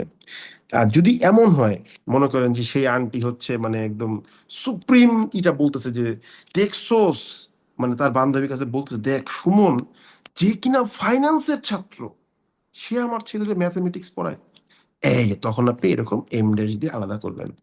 এখন সমস্যা হচ্ছে এক্সাম হলে গিয়ে তার এত আমার এক্সপ্রেশন নিয়ে আসলে কাজ করার জায়গা নাই, আপনি নর্মালি রেস্ট্রিক্টিভ ধরে লিখবেন, কমা দিবেন না, কয়েকটার মধ্যে কমা দিবেন আর দুইটা বা একটার মধ্যে আপনি এম ড্যাশ ইউজ করবেন। ব্যাপারটা কি বুঝতে পারলাম নাকি বুঝতে পারি নাই বলেন? জি দাদা বুঝতে ঠিক, পারছি। বুঝতে পারছি দাদা। বুঝতে পারছি, ব্রিলিয়েন্ট। তাহলে ভাইয়া আমরা একটা কিন্তু ভাইয়া একটা কোশ্চেন ছিল। বলেন। এম ড্যাশ কে আমি যদি আলাদা রাখি, কমা এবং কমা ছাড়া যে দুইটা সেন্টেন্স আছে হুম কোনটাতে একটু বোল্ড শোনায়, মানে এক্সপ্রেশন কোনটাতে কিরকম আরেকবার বলবেন? রেস্ট্রিক্টিভটাতে এক্সপ্রেশন ভালো আসতেছে, নন রেস্ট্রিক্টিভটাতে এক্সপ্রেশন একটু হালকা হচ্ছে। ওকে, কারণ রেস্ট্রিক্টিভ মানে গুরুত্বপূর্ণ অংশটা, আর নন রেস্ট্রিক্টিভ মানে কমা দিয়ে আলাদা করছে, এটা খুব একটা গুরুত্বপূর্ণ না। বুঝতে পারছেন বিষয়টা? এই বস্তা। বুঝতে পারছেন আপনি? জি স্যার বুঝতে পারছি, thank you sir. Thank you very much. এখন দেখেন আপনি কিন্তু আজকে কি শিখে ফেললেন, অ্যাডজেক্টিভ ক্লজকে কিভাবে বসাইবেন এই জিনিসগুলো আপনি শিখে ফেললেন, ঠিক আছে। এখন পত্রিকা নিয়ে বসে বসে আপনাকে দেখতে হবে, শিখতে হবে, কিন্তু এখানে আবার একটা ঝামেলা আছে। কি ঝামেলা আছে দেখেন, শিখাই। ধরেন আপনি একটা ইস্যু বলেন তো, একটা ইস্যু বলেন দেখি আমাকে। Oil crisis. Oil crisis, thank you, যে একজন বলছে আর বলার দরকার নেই, একটা দিলে দিচ্ছে, এখন তো মহাভারত অশুদ্ধ হয়ে যাবে না, ঠিক না, এটা smart decision, thank you. Oil crisis, তো আপনি মনে করেন বললেন যে দ্য রিসেন্ট অয়েল ক্রাইসিস, ঠিক আছে, দ্য রিসেন্ট অয়েল ক্রাইসিস। আপনি মনে করেন লিখলেন ইজ কি বলতে পারি, the recent oil crisis resulted in has resulted in an unprecedented hike in oil prices. মনে করেন লিখলেন যে সাম্প্রতিক সময়ের অয়েল ক্রাইসিস কি করছে, নজিরবিহীন ভাবে দাম বৃদ্ধি ঘটাইছে প্রায় তেলের দামে, ঠিক আছে। এখন ধরেন এই বাক্যে উদাহরণস্বরূপ সাবজেক্ট কি বলেন তো একটু বুদ্ধি করে। Recent oil crisis. এখন ধরেন আপনি এই অয়েল ক্রাইসিসের জন্য recent oil crisis. Recent oil ক্রাইসিসের জন্য আপনি একটা অ্যাডজেক্টিভ ক্লজ আনবেন। কেমনে আনবেন? এটা দিয়ে আর একটা বাক্য লিখবেন। এই ধর আপনি লিখলেন যে ইট, এই ইট দিয়ে কাকে বোঝাচ্ছেন? আপনি লিখে দিলাম যে রিসেন্ট অয়েল ক্রাইসিস। বাসায় যে প্র্যাকটিস করবেন কিভাবে শিখাই দিয়েছি দেখেন। এখন আপনি কি লিখলেন যে it is primarily, it is primarily caused by, it is primarily caused by কি হবে? আমরা মনে করেন লিখলাম যে ইরান ইসরায়েল ওয়ার। এই যে আপনি লিখলেন, ভালো করে ব্যাপারটা বুঝছেন, হ্যাঁ, এগুলো ভালো করে শিখে নেবেন যে কিভাবে বাসায় বসে বসে বাক্যগুলো লিখবেন। এখন আপনি কি করবেন দেখেন, এখন আপনি তো জানেন যে ইট দিয়ে এটাকে বোঝাচ্ছেন, তাহলে এই ইট কেটে রিসেন্ট অয়েল ক্রাইসিসের পরে আপনি কি বসাবেন বলেন তো বুদ্ধি করে বলেন। হুইচ অথবা দ্যাট হুইচ। দ্যাট হুইচ দিয়ে বসিয়ে দিই। বসালে নন রেস্ট্রিকটিভ, আমরা রেস্ট্রিকটিভ বোঝানোর জন্য দ্যাট বসায় দিই। এই যে আপনি দ্যাট লিখলেন, এইবার বাকিটা বসায় দেন। That is primarily caused by the Iran Israel war. এই যে আপনি অ্যাডজেক্টিভ ক্লজ কিন্তু নিয়ে আসলেন, দেখছেন? এবার দেখেন এই বাক্যটা তো বড় হয়ে গেল, বড় হয়ে গেল না বলেন তো একটু বুদ্ধি করে। বাক্যটা কি বড় হলো এবার? জি স্যার। এই মুহূর্তে এটা কি সেন্টেন্স বলেন তো? কমপ্লেক্স। এবার ভালো করে বুঝতে হবে, এই মুহূর্তে ও কমপ্লেক্স সেন্টেন্স, আমি বুঝতে পারছি। এবার যদি আমরা খুব টেকনিক্যালি অ্যাডজেক্টিভ ক্লজের দিকে তাকাই, এই যে দ্যাট থেকে শুরু করে এই পর্যন্ত, তাই না?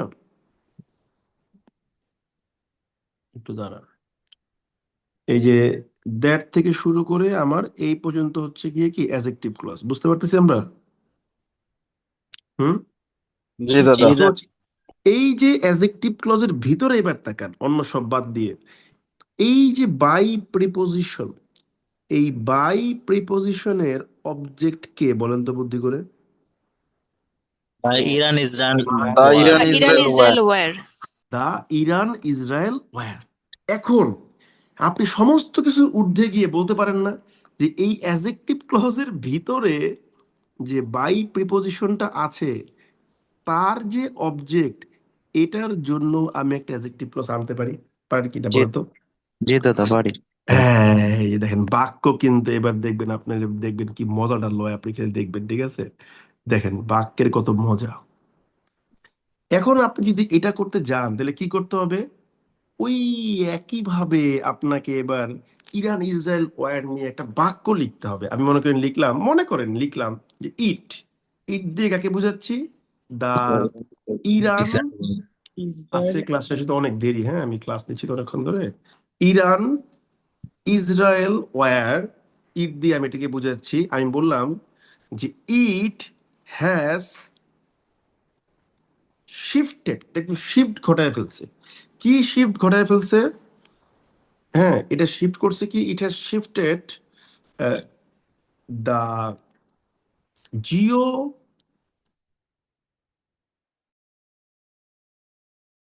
Political, the Jio, it has shifted the sorry, আমরা বলতে পারি ইট হ্যাজ শিফটেড না বলে আমরা বলবো যে it has changed the, it has change the Jio political, না লিখে আমি লিখবো ইট হ্যাজ চেঞ্জড, কি চেঞ্জ করছে? এটা চেঞ্জ করছে the, it has changed the relation বলবো না, আমরা বলবো বাইল্যাটারাল টাইস। এই যে রিলেশন লিখে বলে ফেলছেন, আমি আপনার ওয়ার্ডটা নিব না। আমি কিন্তু খুবই অহংকারী একটা মানুষ ইংলিশের ক্ষেত্রে, আমি লিখতে নিচ্ছি রিলেশন, আপনি যদি বলে ফেলছেন তাহলে আমি এই ওয়ার্ডটা আমি লিখবো না। এটা হচ্ছে আমার চ্যালেঞ্জ। এটা আপনি খারাপভাবে নেবেন না, ভালোভাবে নেবেন যে আমার টিচারের এই ক্যাপাসিটিটা আছে, ইনস্ট্যান্ট ওয়ার্ডটা চেঞ্জ করছে, এবং আপনিও এই জিদটা গ্রো করবেন যে ও এই ওয়ার্ডটা বলছে আমি ওয়ার্ডটা বলবো না, এই জিদ আপনাকে আগায় রাখবে।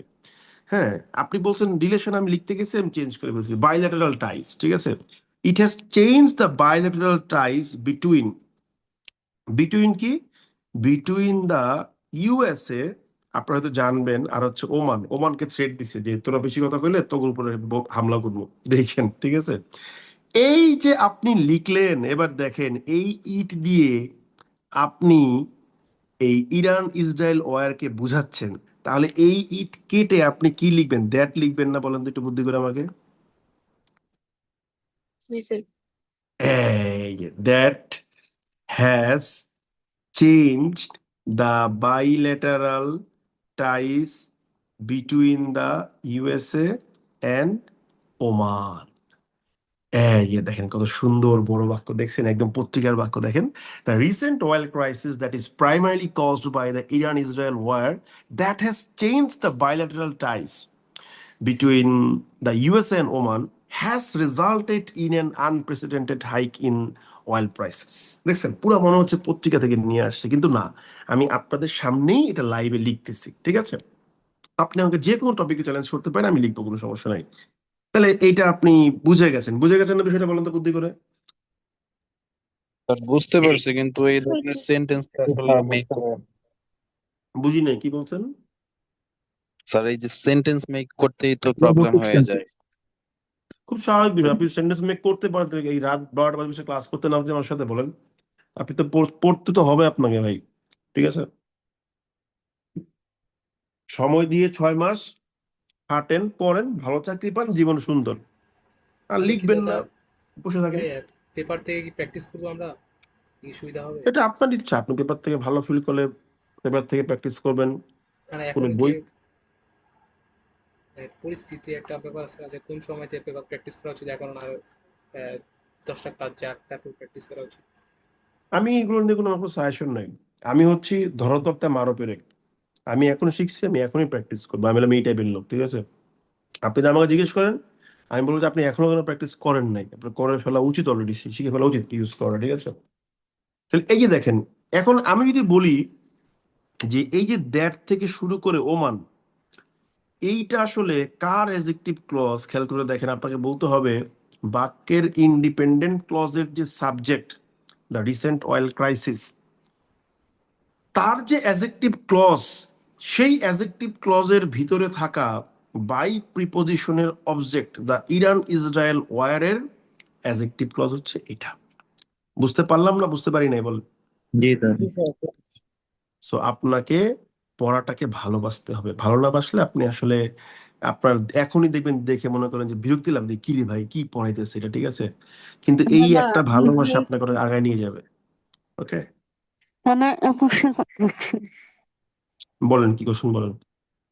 দাদা যে দ্য রিসেন্ট অয়েল ক্রাইসিস, মানে that এর পরে যে আপনি যেটা বললেন, এটা মানে ওমানের ইংলিশে ক্লস, মানে আমি কিভাবে? আপনার কথা বুঝতে পারতেছি না আপু, বুঝিনি, কিছুই বুঝিনি আপনার কথা আমি। শুনে না, দ্য রিসেন্ট অয়েল ক্রাইসিস, এর হুম হুম পরে যে আমরা ক্লসটা ব্যবহার করছি, মানে হুম ইংলিশে অ্যান্ড ওমানের অ্যাডজেক্টিভ ক্লস, হুম এটা কিভাবে হলো আমি কনসেপ্টে ধরতে পারছি না।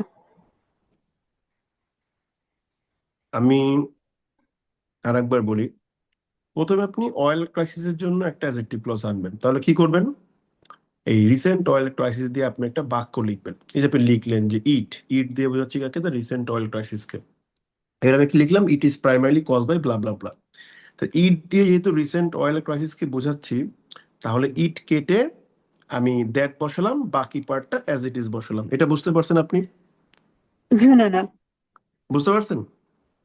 জি। আচ্ছা, এবার আপনি যদি বলেন এই যে adjective clause that is primarily caused by the Iran Israel war, এখানেও তো একটা প্রিপোজিশন পাচ্ছি বাই, যার অবজেক্ট হচ্ছে দ্য ইরান ইসরায়েল ওয়ার।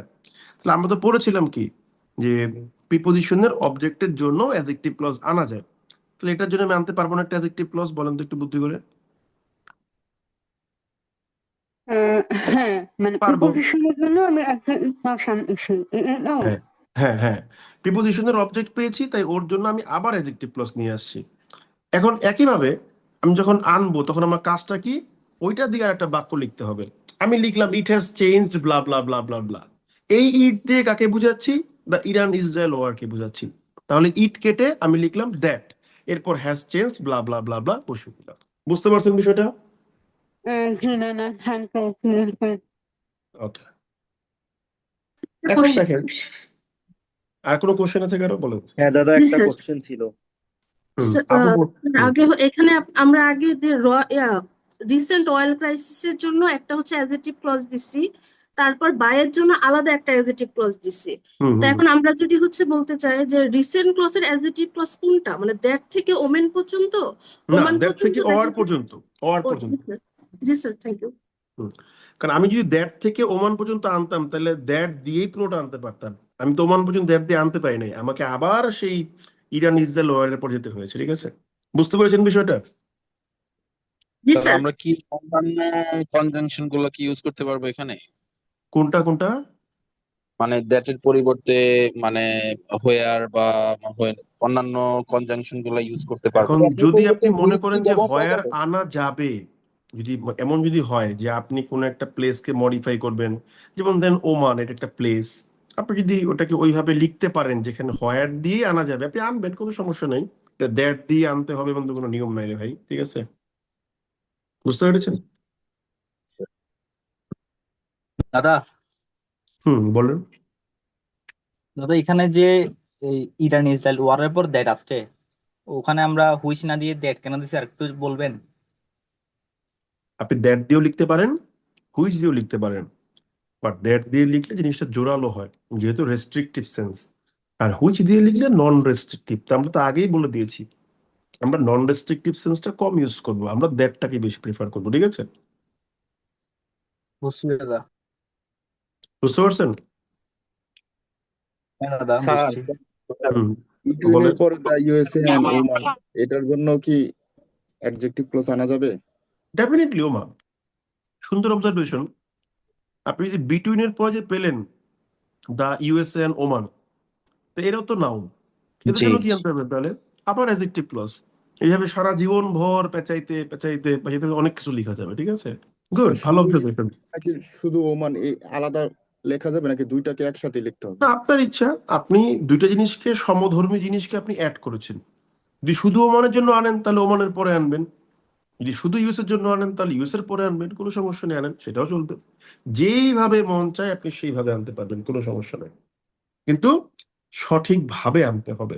ঠিক আছে, আপনি একটা নাউনকে মার্ক করেছেন যে ইউএসএ, ওমান, এগুলো তো নাউন, তাই না? অবশ্যই আপনি অ্যাডজেক্টিভ ক্লজ আনতে পারবেন, কোনো সমস্যা নেই। বুঝতে স্যার, পেরেছেন? জি দাদা, থ্যাংক ইউ। নেক্সট যিনি স্যার বলেন, বলেন, শুনতেছি।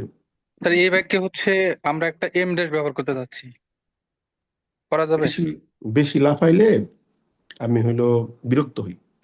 আপনাদের এই লাফানো বন্ধ করার জন্য 2 দিন গালিগালাজ সরি করতে স্যার। বলছেন, আপনার ঠিক হইবেন।